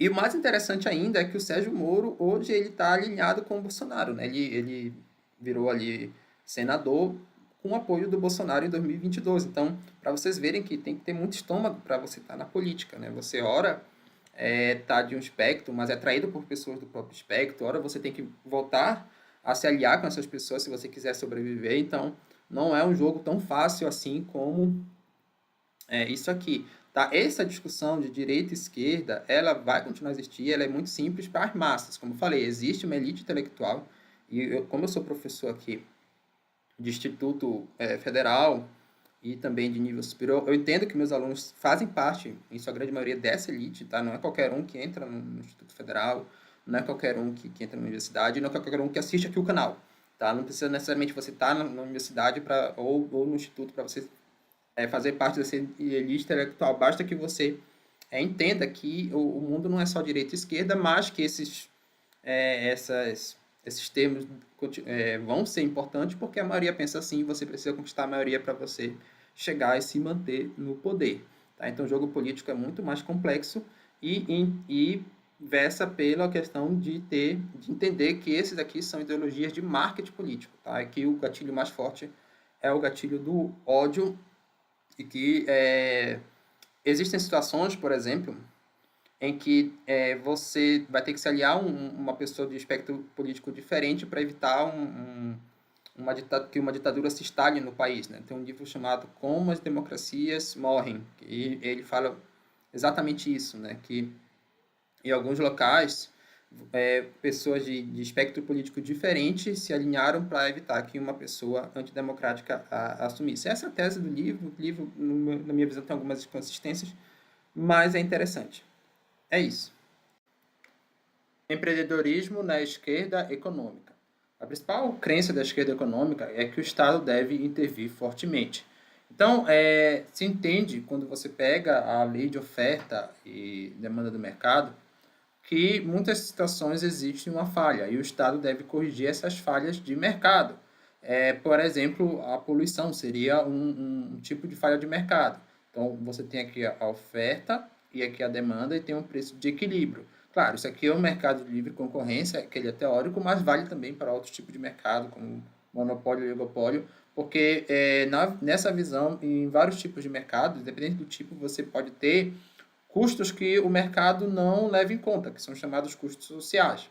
E aí, se esses custos fossem levados em conta, o preço de equilíbrio de mercado deveria ser outro, ou seja, você deveria ter produtos mais caros e vendido a uma quantidade menor, porque com menor nível de consumo você geraria menos poluição, por exemplo. E aí o Estado iria intervir nesse sentido, cobrando o imposto, por exemplo, para fazer com que o produto fique mais caro e justamente esse dinheiro arrecadado do imposto seja usado para combater a poluição. Isso tudo geraria oportunidades empreendedoras. Por exemplo, todo o mercado verde se baseia nessa premissa econômica. Aqui no canal você tem, eu tenho, na verdade, várias aulas sobre economia, tá? Eu tenho uma playlist aqui de economia rural que inicia falando básico de economia, inclusive a lei da oferta e da demanda, livre mercado, monopólio, oligopólio, e também tem aula de gestão ambiental empresarial, que eu explico essa questão do mercado verde, né? Quais são os seus atributos, quais são as suas oportunidades, suas potencialidades. Então, essa é uma dos motivos para intervenção do Estado e que, eu vou colocar aqui para ficar mais claro, geram novos mercados. Você tem, deixa eu abaixar isso aqui, por exemplo, todo o mercado de crédito de carbono que se baseia nessa premissa aqui, de que você deve ter uma intervenção do governo e quando o governo intervém, ele vai acabar com o mercado, mas ele pode também criar outros. E teoricamente, seria um mercado que seria melhor do ponto de vista social, que seria o ótimo social, tá? Então, tem um viés social de você empreender e trazer um ganho para a coletividade. Outra premissa bem interessante é a do Estado empreendedor. Então, você tem um livro que considera que o Estado, com esse nome, deixa eu ver aqui o autor, para passar a informação direitinho para vocês, tá? Então, esse livro, a base dele é que o desenvolvimento de um país ocorre através de monopólios estatais, sobretudo em setores estratégicos que devem se projetar internacionalmente. Então, no Brasil você tem a Vale do Rio Doce, a atual Vale, ela começou com esse nome, Vale do Rio Doce, e foi criada pelo presidente Getúlio Vargas, lá na época dos anos 1930. Então, é Mariana Mazzucato, o nome da autora desse livro, que o nome é esse, O Estado Empreendedor. E aí, com base nessa ideia, que é uma ideia da chamada campo econômico desenvolvimentista, associada ali à social-democracia, uma das formas de social-democracia, ou seja, um dos pensamentos econômicos de esquerda, que você tem a criação dessas empresas que são estatais. A Petrobras também seria um setor estratégico aqui para o país, né, o petróleo, segundo essa teoria. Então, o Brasil então, o petróleo nacional tinha que ficar nas mãos do Estado. Aqui se entendia que o minério também era estratégicos. Depois a Vale foi privatizada. Mas o interessante é que quando você tem uma empresa estatal como a Petrobras, todas as técnicas de empreendedorismo são aplicadas, né? Você tem ali o Battery SWOT, você tem plano de negócios, você tem ali análise de viabilidade financeira, mas, claro, vai ter o intervencionismo estatal por trás, porque não vai tender só a buscar o lucro, mas em tese, claro, buscar ali o bem-estar econômico. Por exemplo, muitas das pessoas que defendem que a Petrobras deve ser estatal, para ela regulamentar o preço. Se for uma empresa privada, vai colocar no preço do petróleo a nível mundial, que é sempre listado em dólar, como é uma commodity. Se o mercado internacional comprar mais caro pelo dólar e pelo petróleo também, isso vai ficar mais caro também aqui no Brasil. Então, ela sendo estatal, ela consegue meio que subsidiar isso aí, fazer com que o petróleo não aumente, mesmo que os críticos vão dizer que esse subsídio ele é artificial e depois isso vai causar problemas para a economia do país. É bem interessante porque eu dei exemplo de duas empresas brasileiras, mas tem o caso da Pirelli. A Pirelli foi usada no governo do Mussolini, lá, no governo fascista. E é justamente isso, foi uma empresa estatal que ganhou projeção internacional aqui, uma empresa, nesse caso aqui, de rodas, né, de rodas de carro. E aí você tem aqui essa empresa que até hoje ela é forte, mas ela já foi mais forte no passado, feita exatamente com essa ideia do Estado empreendedor aqui, tá? Aí tem o Estado indutor. Aqui tem um outro livro que é Chutando a Escada. E aí ele fala, além do Estado empreendedor, mas do intervencionismo estatal, não necessariamente criando e gerenciando uma empresa, mas ele vai ali beneficiar alguns grupos de empresas ou algumas empresas de determinados setores que seriam setores que o país tem vocação. Então, o Estado deve prospectar potencialidades e beneficiar empresas nacionais com medidas protecionistas e subsídios. Então, o autor é um coreano, Taha Jong Cheng, e a principal empresa que seguiu essa lógica, mais ou menos, foi a Samsung na Coreia do Sul. Então, o livro argumenta que a Samsung foi a grande responsável pelo desenvolvimento da Coreia do Sul. A partir do momento que o governo sul-coreano adotou medidas protecionistas e deu subsídio para a Samsung, essa empresa cresceu e causou depois desenvolvimento no país. Então, seria um país só se desenvolveria através de um forte intervencionismo estatal e no sentido de criar campeões nacionais empreendedoras, né? É quase que nesse sentido aqui, só que aqui as empresas ficam no domínio do Estado e aqui as empresas são privadas, só que o Estado subsidia no primeiro momento para elas crescerem no país e depois irem disputar no mundo. O coreano, o autor, o Chang, ele fala também de exemplos dos Estados Unidos e da Alemanha que aplicaram, na visão dele, essa estratégia e se desenvolveram. Então, muitos desenvolvimentistas no Brasil acreditam que o Brasil também precisa fazer isso. Isso, por exemplo, foi a base para o Brasil adotar uma política de campeões nacionais, que você teve crédito baixo para empresas como a JBS, o grupo JBS ali, nos primeiros governos Lula. Isso depois resultou em esquema de corrupção aqui, né, que foi revelado pela Operação Lava Jato, mas não foi só a JBS, foi a Oi, foi ali a Odebrecht, várias empresas, e meio que no governo atual também eles estão fazendo isso, argumentando que não é que isso gerou corrupção, mas disse assim, isso foi feito de forma errada, mas tem uma forma certa de fazer, como, por exemplo, foi feita na Coreia do Sul. Então, vamos tentar, porque na visão dos desenvolvimentistas, esse é o único caminho. A China é muitas vezes citada como um caminho.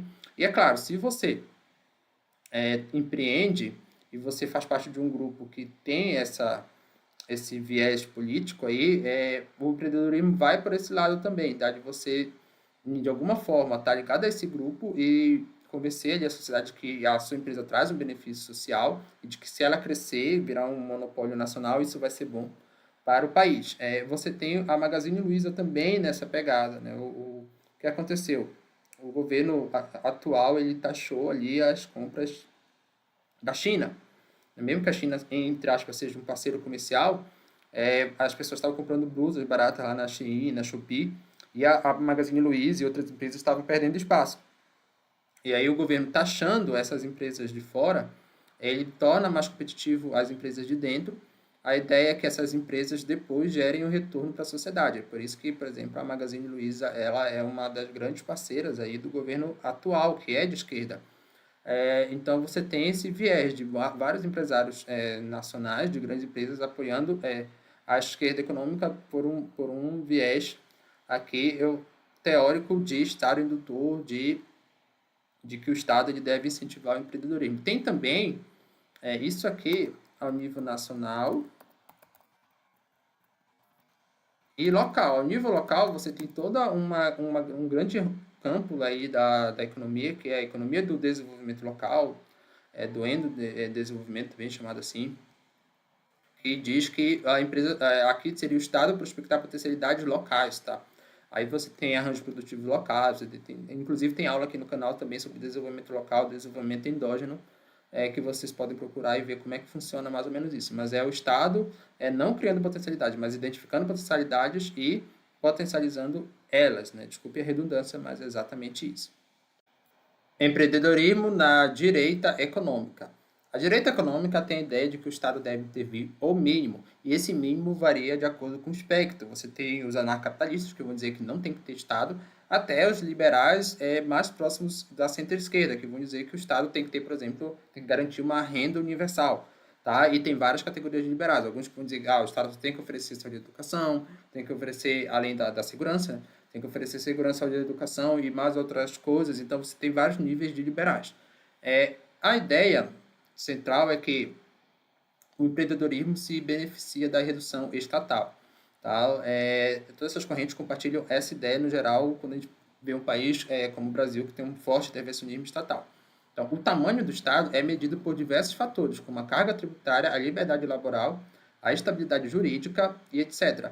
É interessante porque as pessoas geralmente associam o tamanho do Estado somente à carga tributária. Isso é uma visão muito limitada do Estado, porque você pode ter um Estado com alta carga tributária mais, por exemplo, com baixa carga tributária, perdão, mas, por exemplo, que tenha muita regulamentação para a questão da liberdade laboral, ou seja, tenha muitas leis que regulamentam ali como é que é a relação de patrão com empregado. Isso, em tese, não seria um Estado liberal. Assim como o Estado que as leis modificam muito, o Estado que não tem controle dos gastos públicos. Então, existe o chamado Índice de Liberdade Econômica, vou colocar até aqui dessa forma, que é, na verdade, um dos índices, não tem só esse, né? Esse é um dos principais índices, mas tem outros que medem o tamanho do Estado. Então, em tese, para a visão da direita econômica, quanto maior a liberdade econômica de um país, né, medido por índice de liberdade econômica ou por outros indicadores análogos, maior vai ser a produtividade e o desenvolvimento social do país. Tá? Então, você tem essa ideia de que o certo seria o Estado reduzir ao mínimo possível. A maioria das correntes é de que só seria mesmo ali o básico, saúde e documentação, talvez uma distribuição de renda para tirar da pobreza absoluta. Se vocês quiserem saber mais sobre índice de liberdade econômica, tem uma aqui, aula 15 dessa playlist de economia aqui do canal, eu explico mais, mas eu vou mostrar aqui algumas relações que os estudos sobre índice de liberdade econômica mostram. Quando o país tem mais liberdade econômica, ele tende a ter maior IDH. Né? Aqui são os países mais livres e os países menos livres por índice de IDH. E você vê uma queda do IDH, ou seja, do bem-estar da população, conforme você tem um país cada vez mais repressivo com um Estado maior. Também a performance ambiental, olha que interessante, países que são mais livres possuem melhor performance ambiental. E aí, conforme você vai diminuindo a liberdade econômica, você vai causando mais danos ao meio ambiente. Isso aqui são análises de correlação. Tá? O segundo argumento é assim, de que o peso morto dos impostos. Toda vez que o Estado propõe imposto, ele acaba causando uma redução do bem-estar da sociedade. Ele diminui a produtividade da sociedade e diminui também o bem-estar. Qual é a teoria por trás disso? Você tem ali que é a lei da oferta e da demanda, que é a lei clássica da economia, e assim, esse ponto aqui é o ponto que se equilibra, ou seja, você tem a quantidade de produtos ofertados pelos vendedores vai ser igual à quantidade de produtos desejados pelos compradores nesse preço aqui, tá? Como tem uma série de compradores aqui que comprariam esses produtos mais caros, estão dispostos a comprar mais caros, que é justamente essa parte aqui da curva da demanda, e uma quantidade de vendedores que estão dispostos a vender mais barato, que é essa parte da curva da oferta, a área formada entre essas curvas aqui, entre essas duas partes aqui, né, esse triângulo formado, é o que se chama de excedente do mercado. Aí tem a parte do excedente dos consumidores e a parte do excedente dos vendedores. Nessas aulas aqui de 4.1 a 4.6 eu explico melhor essa teoria, tá? Mas a ideia é que esse excedente do consumidor, esse excedente do vendedor, é um bom indicador do bem-estar da sociedade. Então, em tese, quanto maior for o excedente do mercado, que é a soma de excedente do consumidor mais excedente do vendedor, melhor vai ser o benefício social gerado.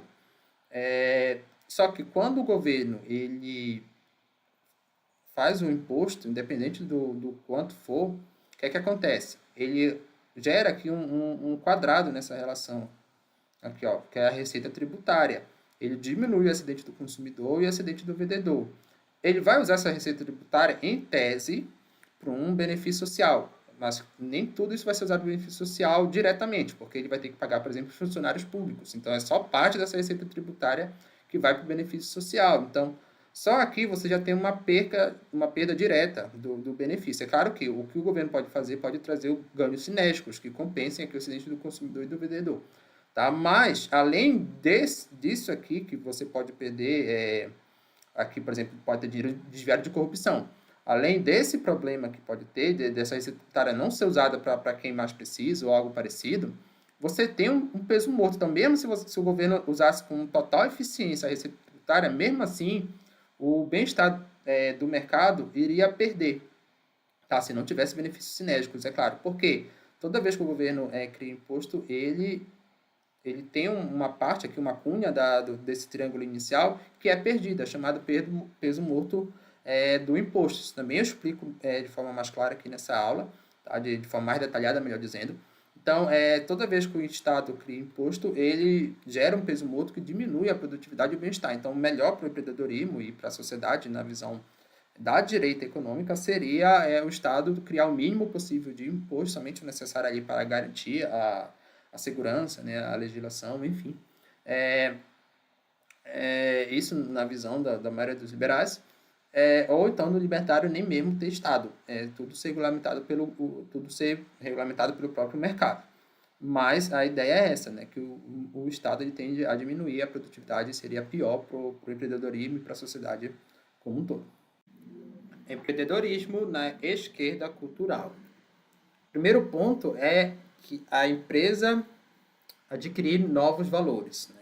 A empresa adquirir novos valores mais adaptados para uma nova geração, que seria, em tese, mais conivente com a esquerda cultural. Vamos imaginar a situação. Né? Uma grande empresa foi criada por um patriarca reacionário, que seguia fielmente os dogmas de determinada religião. Né? Isso pode ser em qualquer país. O que era mais comum no passado, você ter pessoas do passado com pensamentos reacionários. Isso é uma questão lógica, já que o reacionário está ligado geralmente às coisas do passado. Não estou nem falando se é bom ou ruim, mas isso é o fato e isso se encaixa na realidade de muitas empresas. Seus herdeiros, porém, possuem outros valores associados à cultura woke, como a diversidade sexual.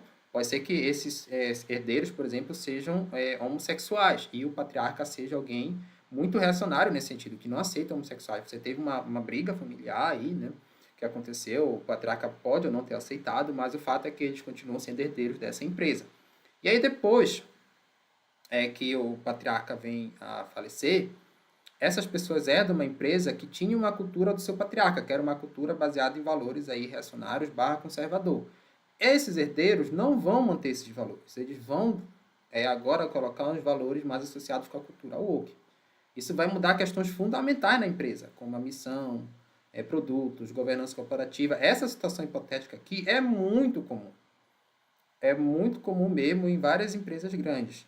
E aí você tem, inclusive, no próprio marketing, aqui a fase de 3.0, que seria um marketing voltado para muito melhor. E aí vai entrar várias coisas que são associadas, de certa forma, à agenda progressista, woke, que é a esquerda, cultural, associadas ali à questão da sustentabilidade, à questão da diversidade sexual, da diversidade racial, de gênero. Então, vou mostrar aqui alguns exemplos de como a cultura woke ficou forte numa empresa internacional que é a Disney. A Disney, de alguns anos para cá, alterou vários personagens clássicos para versões identitárias. Então, a ideia é que você tinha um Homem-Aranha que tradicionalmente sempre foi um personagem branco, e agora você trouxe um personagem negro, que é o Miles, né, dessa franquia do Homem-Aranha. Não foi o próprio Homem-Aranha, mas o Miles está ganhando mais protagonismo nas últimas versões aí da saga Homem-Aranha. Você tem o Hulk, que sempre foi um personagem masculino. Ele, de acordo com a agenda que o macho adulto branco seria sempre o opressor. E aí você troca ele, o personagem do Hulk, pela She-Hulk, como teve um filme mais recente da Marvel. Você tem, então, ou o próprio personagem assumindo uma identidade LGBT, o caso do Super-Homem, na revista em quadrinho, tendo um beijo gay, nesse caso com outro personagem, ou mais recente até a Branca de Neve, que o próprio nome diz, é Branca de Neve, então sempre foi uma mulher branca, sendo interpretada por uma atriz negra. A ideia, pessoal, é o seguinte, não é simplesmente criar personagens que sejam negros, mulheres ou LGBT. Isso sempre existiu no passado. Você tem, por exemplo, um herói negro que sempre fez sucesso, foi o Super Choque. Outro é o próprio Pantera Negra. Ele já existe há muito tempo na história de quadrinho. O que a Agenda Woke faz é o seguinte, você já tem um personagem que é branco, que seria, na visão dos Wokes, pertencente à classe dominante, um macho branco, hétero, e você troca esse personagem, você desconstrói esse personagem, esse é um termo muito utilizado na agenda woke, por outro personagem. A ideia política que se quer passar aqui é de pessoas ligadas às causas identitárias, que são essas identidades dessas minorias sociais, ocupando espaços de poder. Né? Mais ou menos a analogia que acontece numa empresa. Você substitui um patriarca reacionário, que seria da classe opressora, por alguém ligado a algum grupo minoritário, né? De diversidade sexual, de gênero, de etnia, enfim, tá? Isso você transparece muito claro nos filmes da Disney, tá? Que de fato foi justamente com essa mudança quando pessoas com uma mentalidade mais woke, não necessariamente que pertencem a essas minorias, né? Você pode ter uma pessoa de pele branca e até heterossexual, e homem mas que pensa conforme a cultura woke, propondo essa mudança no próprio roteiro dos filmes da Disney. Isso é bem interessante, tá? A cultura woke chegou nos gamers também, né? Eu não conheço muito gamers, mas eu sei que muitos dos meus alunos são dessa geração que é acostumada a jogar os gamers, e teve um caso recente desse gamer aqui, Assassin's Creed Shadows. A escolha polêmica de um protagonista negro no Japão feudal. Então, no Japão feudal teve a história de uma pessoa negra que foi para lá, que não era um samurai, né? Foi uma pessoa lá que chegou aí lá, mas, se eu não me engano, ele trabalhou como escravo. Só que mudaram todo o roteiro para que ele virasse o protagonista dessa série, para que você tivesse um negro lá no Japão feudal, né? A ideia de você fazer que as minorias sociais ocupem sempre vários protagonistas de vários jogos. Isso não aconteceu só nesse jogo, em vários outros jogos apareceram. Então você vê uma mudança no pensamento empresarial de grandes empresas se alinhando à chamada cultura woke, que seria a esquerda cultural. Grandes grupos de investimentos e investidores anjo podem possuir valores associados a causas identitárias. Tá? Essas empresas aqui, entre outras, que adotaram a agenda woke, a agenda também do meio ambiente chamada de ESG, que é Environment, Social and Governance, por que a agenda ambiental entra na questão woke? Porque, em tese, o meio ambiente você está preservando para gerações futuras. É o conceito de desenvolvimento sustentável, né? Garantir aquele que satisfaz necessidades atuais sem comprometer as gerações futuras. Então, está pensando nas gerações futuras. E as gerações futuras também seriam uma minoria social, porque, em tese, seriam oprimidas pelas coisas que nós estamos fazendo hoje no presente, pelo mundo que a gente vai deixar para elas. Então, elas precisariam ter maior representatividade. Essa empresa aqui, que é a BlackRock, na verdade é um fundo de investimento, é o maior fundo de investimento do mundo, né? O maior gestor, então, é o que tem mais dinheiro no mundo dos fundos de investimento. Ele é totalmente a favor dessas causas identitárias, né? Da chamada agenda woke. Então, ele vai investir pesado em empresas que apoiam políticas de diversidade, que apoiam a questão ambiental. Tem também o George Soros, que é um grande investidor, um dos maiores investidores do mundo. Esse cara tem uma história bem interessante, que ele literalmente quebrou a Inglaterra nos anos 90 com uma jogada de trade, cambiagem na Bolsa de Valores inglesa. Então, quem quiser dar uma pesquisada, é bem interessante como ele jogou contra a Libra Inglaterra, e ele fez operações de mercado que fez com que a Inglaterra colapsasse. E hoje ele tem um fundo de investimento que é o Open Society. Esse fundo de investimento também segue muito as políticas da BlackRock, só investe em empresas que seguem as causas identitárias, que seguem a agenda ESG. Então, para conseguir um financiamento, você que, por exemplo, começa a empreender, as empresas precisam se adequar a uma série de padrões estabelecidos pelo mercado. Tá? Não tem só esse caso, tem vários bancos que seguem o princípio do Equador, que é um princípio relacionado às causas ambientais, e eu explico melhor essas coisas aqui na aula 5.2, principalmente a questão da 5.2 e 6.4 dessa playlist, mas é mais associada à questão ambiental do que às outras causas identitárias, tá? Seria as pressões que você tem de mercado dentro da questão da gestão ambiental. Esses grupos identitários são nichos de mercado. Por exemplo, população LGBT, QIA+, e apoiadores e veganos estão crescendo, tá? Se você pegar gráficos das últimas décadas, e possuem renda acima da média. Também, estatisticamente, estatística de vários países, inclusive do Brasil, as pessoas que se declaram LGBT, QIA+, têm uma renda maior do que a média nacional. Então, isso com certeza é uma oportunidade de mercado, né? Então, uma tendência de mercado. E, claro, você pode ter o discurso de vou melhorar, procurar um mundo mais justo através do empreendedorismo, mas você também, como empreendedorismo, você quer ganhar dinheiro. E, de fato, você pode estar vendo isso como uma oportunidade, né? Porque vai, por exemplo, para além de buscar uma justiça social ou algo parecido. Clientes que possuem uma causa tendem a ser mais fiéis e influenciadores. O exemplo que eu gosto de dar é da Lisa Simpson. Geralmente, essa pessoa mais jovem, ela é muito mais e que tem uma causa, né, que é uma militante de uma causa ou de um partido, ela tem muito mais capacidade de influenciar outras pessoas do que pessoas que não têm uma causa. Seja para mudar hábitos de consumo, seja para votar em partidos políticos, seja para apoiar empresas que sigam a agenda woke, a agenda ambiental, a agenda LGBT, enfim. Tá? Uma das políticas também que se prega aqui, por exemplo, é que você tenha a paridade de mulheres e homens nos cargos de maior hierarquia, a representatividade nos cargos de maior hierarquia. Então, representatividade feminina, representatividade LGBT, representatividade negra. Então, essas pessoas, elas tendem a ser mais influenciadoras. Então, a Lisa Simpson tem muito potencial para influenciar, por exemplo, o Homer Simpson a adotar uma vida mais saudável, vegana, né? Mesmo que o Homer não siga isso, mas pelo menos a consumir produtos de empresas que não agregam ao meio ambiente ou coisa parecida. E também promove cancelamento de empresas que não seguem a agenda woke. Então, se a empresa não tem lá nos seus diretores mais estratégicos uma diversidade étnica, por exemplo, todo mundo é macho, adulto, branco, heterossexual, essas pessoas woke, como elas são pessoas que têm essa causa e pesquisam, elas podem provocar uma política de cancelamento a essa empresa, e é um grupo de grande influência por causa disso aqui, ó.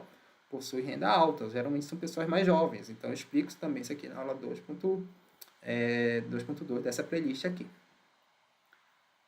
Estudos apontam que empresas que adotaram essa agenda ESG, no caso da agenda woke ambiental, tá? O ESG, basicamente é isso, embora o social também, o S aqui, o social também está relacionado a essa questão da agenda woke identitária, da causa LGBT, da causa feminista, possui maior retorno de mercado. Então, tem vários estudos aqui. Esse é um site de um canal que justamente fala do ESG na Bolsa Brasileira.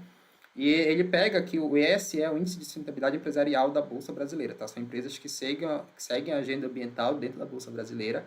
É esse aqui, ó. E esse outro aqui é o Ibovespa, que é o índice padrão da Bolsa Brasileira. O que é que esse gráfico mostra? Que, historicamente, empresas que seguem a cartilha ambiental possuem maior retorno de mercado. Então, a ideia é que o empreendedorismo ambiental, ele não só traz um mundo melhor na visão da esquerda cultural, como também traz maior retorno de mercado. E aqui tem uma aula que eu explico isso daí. Empreendedorismo na direita cultural. O primeiro ponto é a direita cultural vai entender que as empresas preferem valores conservadores. Quando os funcionários eles possuem uma cosmovisão de esquerda, eles tendem sempre a se ver como oprimidos, como vítimas do sistema. Então, isso se vale até para a esquerda econômica. Né? A esquerda econômica vai entender que o patrão sempre é alguém que está explorando ele no sentido do trabalho. Aqui, a esquerda identitária ela vai entender que se, por exemplo, o patrão for um homem branco e o funcionário for um negro, sempre vai ser uma relação de exploração. Se for um homem e uma mulher, sempre vai ser uma relação de exploração. E mesmo se for um homem e outro homem, se o funcionário ele estiver ligado com a agenda woke, pode ser que o patrão seja negro e seja o opressor, e o funcionário seja branco woke e seja oprimido. Isso, por exemplo, vai ser explicado lá no livro do Silvio Almeida, O Racismo Estrutural. Ele vai colocar essa tese que não necessariamente negros ocupando cargos de alto escalão em empresas significam que eles não vão ser racistas. Eles podem adotar a visão do opressor, por exemplo. Então, para você que tem uma empresa e quer empreender, não seria bom você contratar funcionários com cosmovisão de esquerda, porque eles sempre vão ter essa ideia de que você está os oprimindo. Tá? Isso, claro, para a mentalidade da direita cultural. Então, há um incentivo para que as empresas contratem funcionários de direita, tá? Que tem orientação política de direita. Você tem hoje vários empreendedores, de fato, fazem isso, conferem as redes sociais das pessoas para ver de que lado político elas estão. Então, você tem vários aí empreendedores dizendo que não contratam uma pessoa se ela apoiar um candidato de esquerda, mesmo não sendo religioso. Você tem até casos de empreendedores, eu já vi empreendedores me falando isso, que eles preferem contratar funcionários evangélicos. É um conhecido que eu tenho, que ele trabalha com Lava Jato, e ali ele fala que ele não contrata jovens, né? A maioria dos funcionários dele são jovens, se não forem evangélicos, porque, por experiência própria, a maioria dos funcionários que ele contratou que não era evangélico, geralmente estava envolvido ali como... geralmente os funcionários dele não são pessoas que estudam em questão de criminalidade e outros problemas. Então, um dos critérios que ele usa é a pessoa ser evangélico, e geralmente os evangélicos estão ligados muito mais a valores conservadores dentro do espectro da direita cultural. O segundo ponto é assim, a agenda woke contradiz com questões básicas empresariais, como a meritocracia. Porque, assim, uma das coisas propostas pela agenda woke é o seu quadro de funcionário tem que ter representatividade. Então, você não pode ter uma grande empresa só formada por homens, ou só formada por heterossexual, só formada por brancos. Você tem que ter diversidade cultural. Em tese, essa diversidade cultural ela ia trazer benefícios sinérgicos para a empresa. Então, seria algo positivo. Só que, o que a direita cultural vai dizer é o seguinte: esses critérios eles são artificiais. Então imagine a seguinte situação: você tem que fazer uma cirurgia de alta periculosidade com risco de vida. Qual desses critérios você adotará para escolher a pessoa que vai lhe operar? Então você pode escolher um critério. Você vai olhar para a raça da pessoa, para o gênero da pessoa, para a profissão da pessoa. Então a coisa mais óbvia é que você vai querer saber qual a profissão. Tem que ser um médico de alta capacitação. Claro, você não vai. Aí independe qual é o gênero, qual é a raça, qual são a orientação sexual ou coisas parecidas. Então a ideia de você colocar raça, gênero, entre outras coisas, como critérios mais importantes, que são esses critérios identitários, para contratar uma pessoa e para fazer toda a política também de hierarquia dentro de uma empresa, de você poder subir no nível, enfim, é uma coisa muito artificial, que está na cabeça, por exemplo, de alguém que herda uma empresa de alguém que criou que era reacionário quando criou essa empresa, de algum filho woke que herdou a empresa de um pai reacionário. Porque na prática você tem questões que são básicas, você vai contratar as pessoas pelo mérito, assim como você escolhe a pessoa que vai fazer cirurgia pelo mérito, você não quer saber se ele nasceu de família rica ou família pobre, você também vai usar o mérito para escolher as pessoas que vão trabalhar, os critérios para fazer quem vai subir na hierarquia da empresa. Mesmo que tenha muita briga política, não dá para a empresa fugir muito da questão meritocrática. Isso, na visão da direita cultural, claro. Você tem aqui um dos maiores especialistas do mundo em valuation, que é a técnica para você descobrir o valor real de uma empresa na Bolsa de Valores, por exemplo, que é o da Mandoran. Ele diz que o ESG, que seria essa agenda woke ambiental, não resultará em nada de bom. Isso ele falou em 2021, isso. Porque empresas não são igrejas. Então, essa ideia de que a empresa tem que vir para salvar o mundo, para acabar com a justiça social, da Mandoran, ele vai ser absolutamente contra isso. Então, ele detona. Se na aula anterior, no vídeo anterior eu falei que você tem um maior retorno de empresas que seguiram a agenda ambiental em relação a outras empresas no índice da Bolsa Brasileira, o da Mandoran também vai dizer que isso é uma coisa artificial, que logo vai passar, porque o mercado, às vezes, ele tem umas artificialidades, e logo os investidores vão perceber que o ESG, de fato, não traz um retorno financeiro. Tá? Ou a empresa não tem que se preocupar com isso. Seria talvez uma preocupação do Estado ou algo parecido. E aí você já vê alguns sinais até que meio que se alinham à tese do Damodaran. Não só para a questão ambiental, mas para as outras questões ligadas à agenda woke. Então você vê a Microsoft demitindo o time de diversidade por achar que não é mais necessário. O que aconteceu? Em 2020, você teve o assassinato de um negro nos Estados Unidos por um policial branco. Isso ganhou repercussão mundial e várias empresas começaram a propagar a cultura woke, né? Não só nos Estados Unidos, mas também no mundo. Depois, de certa forma, isso tem perdido força no mundo corporativo, né? Você vê grandes empresas já largando essa agenda. O caso da Microsoft, a Harley Davidson é uma das empresas que eu falo nas minhas aulas de marketing, e ela também abandonando a política woke, que meio que não deu certo. O que aconteceu? Enquanto que você tem os ativismos de esquerda, né, que promoveu essa agenda woke, você também teve o ativismo de direita, que é mais recente, que percebeu que essa agenda woke estava se embrenhando em tudo quanto era local, tudo quanto era empresa, e aí começou a fazer cancelamento para empresas que adotassem a política woke. Isso aconteceu com a Marvel. Tá? A Marvel começou a fazer vários filmes seguindo a agenda woke, e os fãs tradicionais não gostaram, e esses filmes, eles floparam. Né? Muitos deles floparam, então não tiveram a venda conforme esperado pela empresa. Tá? Na verdade, com a Disney. Né? A Disney ela é dona da Marvel. Então a Disney começou a flopar vários desses filmes dela, e aí um dos motivos apontados é justamente que a Disney começou a seguir bastante a agenda woke. E aí a própria Disney tem voltado atrás. Por exemplo, o lançamento mais recente, que é o do Deadpool com Wolverine, ele não segue essa agenda woke e já teve melhores resultados de bilheteria. Bom, isso é tudo uma hipótese da direita cultural, né? Existem vários fatores aí envolvidos, mas é o que a direita cultural alega, que agora as empresas estão se tocando que essa agenda woke não faz sentido, que é algo artificial e aos poucos está sendo abandonado. Então, por que as empresas elas adotam a cultura woke na visão da direita? Por que elas adotaram? Já que não faria tanto sentido do ponto de vista econômico, que, afinal a empresa vive de lucro, o Dream vive de lucro. Tem também algumas teorias bem interessantes. A ideia de que elas podem se beneficiar de várias formas. Por exemplo, você propagar a agenda woke para a questão ambiental, você pode ter um grupo, estar ligado a um grupo político que está no poder, por exemplo, de uma Secretaria do Meio Ambiente, em que as licenças ambientais vão ser usadas por esse órgão público para impedir empresas ligadas a um grupo político de oposição, ao grupo empresarial. Exato, a empresas que se ligam a outro grupo. Deixa eu explicar isso aqui melhor. Imagina que você tem dois grupos políticos, tá? Um está no poder, outro está na oposição. E você tem duas empresas. Uma empresa ligada ao grupo que está no poder e outra empresa ligada ao grupo que está na oposição.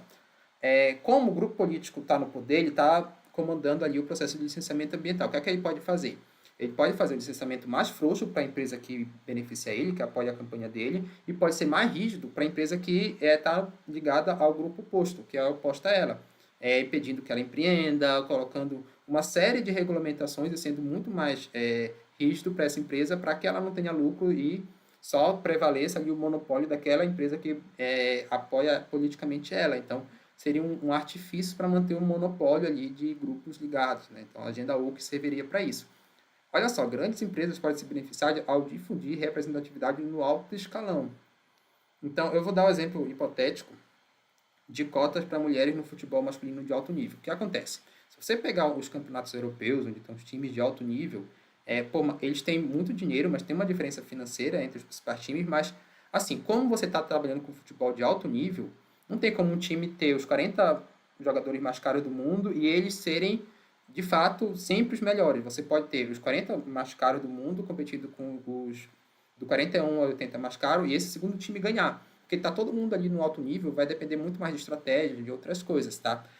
Então, quando você está competindo de alto nível, a questão financeira não vai prevalecer. Eu estou falando, claro, pegando sempre os melhores times, né? Você pega os 6 melhores da Inglaterra, os 2 melhores da Espanha, enfim. Só que uma das formas de você ter competitividade é justamente uma cota. Imagina que existe uma cota hipotética para mulheres no futebol. Então, a agenda woke entrou no futebol e agora você tem que ter nos times que aparecem mais na televisão, que são os times masculinos, 3 jogadores femininos, 3 jogadores mulheres, tá? Então, todo time tem que ter esse exato número de jogadoras para tornar o esporte mais representativo, né? Uma situação bem hipotética. Aqui, os times grandes, eles vão ter muito mais vantagem desse tipo de política. Por quê? Eles vão conseguir contratar as mulheres que são as melhores, já que você tem um nível entre o futebol feminino muito maior, uma disparidade de habilidade técnica muito maior entre as mulheres do que entre os homens, via regra. Então, vai acontecer das melhores mulheres ficarem só com os times maiores e eles conseguirem serem muito mais competitivos do que se só fosse um futebol com homens. Porque o outro time não vai ter 3 mulheres tão boas, no mesmo nível ou no nível parecido com o que tem no time grande. Então, essa ideia, ela é levada para o setor empresarial, que você tem alta competitividade no alto escalão. Então, você difunde a agenda de que você tem que ter representatividade. Essas representatividades, não necessariamente elas são menos habilidosas por uma questão biológica ou outras. A própria esquerda concorda que elas têm ali elas têm problemas históricos, né? Elas são oprimidas historicamente, então elas vêm de condições de opressão, na própria visão da esquerda, e, portanto, elas não teriam condições de ter a mesma habilidade, portanto, precisaria de cotas para competir com aqueles que seriam os opressores, né, histórico, do ponto de vista histórico. Então, se você traz pessoas que você tem, teoricamente, menos habilidade, mas você tem que ter mais representatividade, você tem como, numa empresa grande, treinar essas pessoas. Imagina uma empresa grande que contrata um percentual de negros favelados. Ele tem como pegar, primeiro prospectar para ver quem tem potencial ali e pegar os melhores e treinar, para que se mantenha um alto nível. Outra empresa que não tem tanto capital, tanto recurso, não vai conseguir, vai ser imposta essa agenda para ele, que vai ter que ter o mesmo percentual de negros favelados ali no alto escalão, mas ela não vai ter o potencial nem de prospectar, nem de capacitar essas pessoas para competir em alto nível. Então, a diferença entre a empresa maior e a empresa menor vai aumentar. Então, seria também uma estratégia para você manter o monopólio. Romper com valores tradicionais é perigoso. Então, um dos pontos é o seguinte: esses valores tradicionais, pelo viés lá da direita cultural, eles foram historicamente construídos, e você propor um rompimento, como a agenda woke traz e os progressistas, pode trazer um problema. O exemplo aqui da revolução sexual, isso era no início dos anos 60, que contribuiu para o aumento do número de divórcios. Tá? Então, você aumentou ali a questão de você romper com o patriarcado, com a família tradicional. Então, as pessoas agora estavam se libertando de uma relação de opressão que existiam em vários relacionamentos na visão da esquerda. Aí você propõe aí que agora se você tem que romper com a família tradicional. Ok, isso foi uma proposta progressista barra woke muito clara dos anos 60. O que um economista chamado Thomas Sowell vai dizer é o seguinte: não necessariamente ser contra isso, você pode ter de fato ter tido muitos relacionamentos abusivos, mas isso causa alguns problemas, causou alguns problemas. Por exemplo, você aumentou o número de crianças monoparentais. E essas crianças, elas tendem a ter menores QI e desenvolvem 60% menos das capacidades cognitivas. Mas isso já tem vários estudos mostrando que o fato de você ser criado por um dos pais, estatisticamente faz com que você desenvolva menos do que alguém que foi criado pelos dois pais. É claro que existem exceções, mas as estatísticas existem para mostrar qual é a regra. E inclusive o Thomas Sowell vai dizer que esse fator aqui, de você ter sido criado por só um pai ou só uma mãe, ele vai predominar sobre outros fatores como sexo e raça, o avanço cognitivo. Então, você difundiu uma ideia, essa ideia levou a ter mais separações, levou a ter mais crianças monoparentais. Então, também tem estudos que mostram que o QI da geração Z diminuiu em relação aos milênios e vem diminuindo.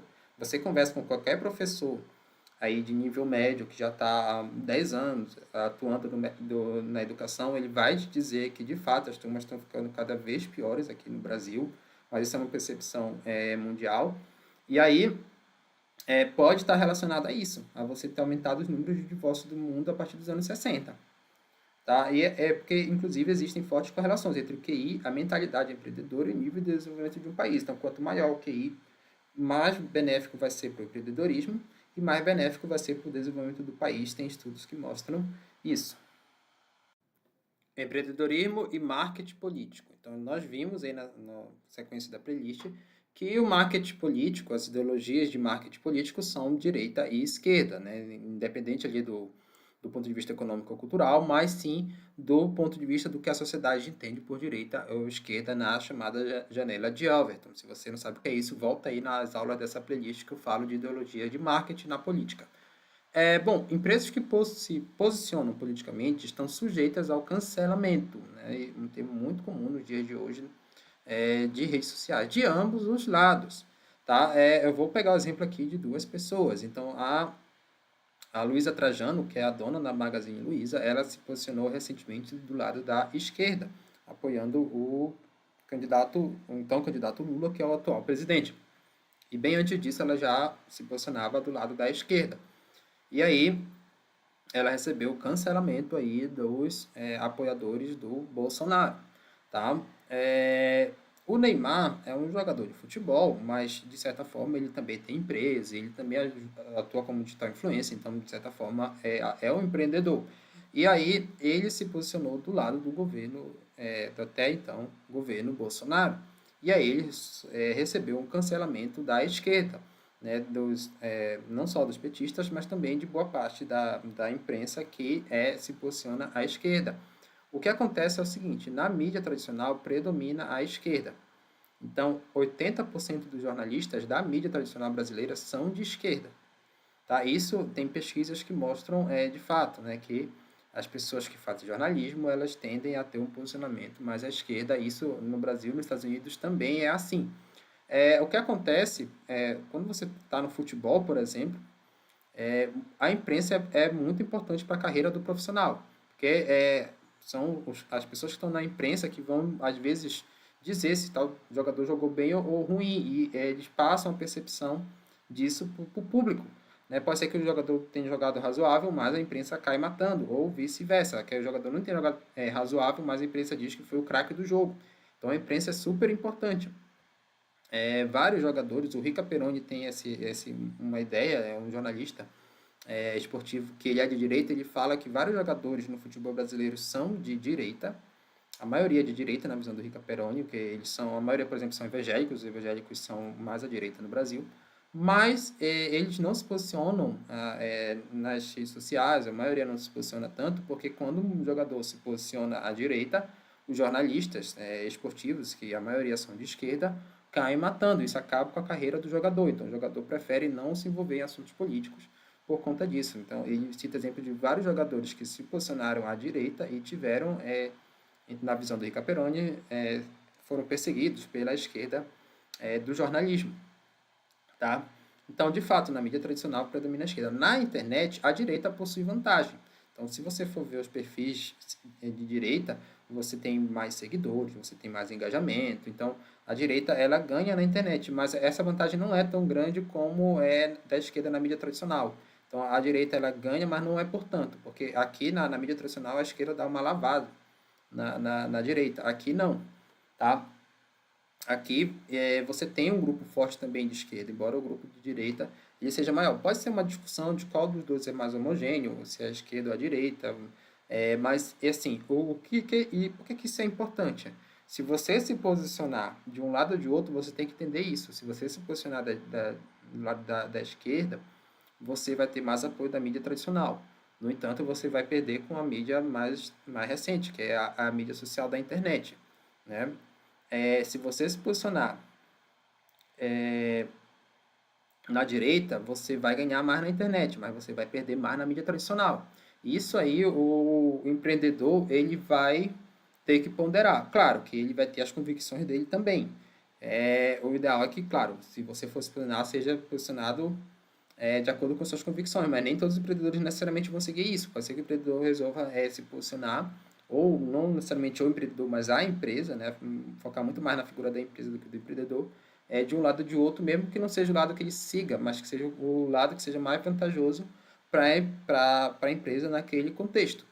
Tá? Então, isso tem que ser levado em conta se você quer se posicionar ou até mesmo não se posicionar, como no caso de muitos jogadores de futebol que não se posicionam à direita porque sabem que vão sofrer uns jornalistas que são majoritariamente de esquerda no Brasil. Aí tem uma outra questão, né? Receber um cancelamento é algo ruim? Muitas pessoas elas têm medo de serem canceladas na rede social porque não sabem lidar com críticas ou algo parecido, mas na verdade, o empreendedorismo atual, você ser cancelado não é algo ruim. Porque se por um lado você perde cliente de um espectro, por outro você ganha clientes mais engajados de outro, porque da feita que você vai ter um grande grupo político te detonando direto, você vai criar também um grande grupo político te apoiando direto. E aí, o mais importante hoje para o empreendedorismo, para a visão do marketing, não é você ter um público-alvo grande. Isso eu falo nas minhas aulas de marketing. Quem tenta vender todo mundo não vende para ninguém, então não tem como você agradar todo mundo. O que você vai ter que fazer é agradar cada vez mais aquele grupo de pessoas que é seu público-alvo.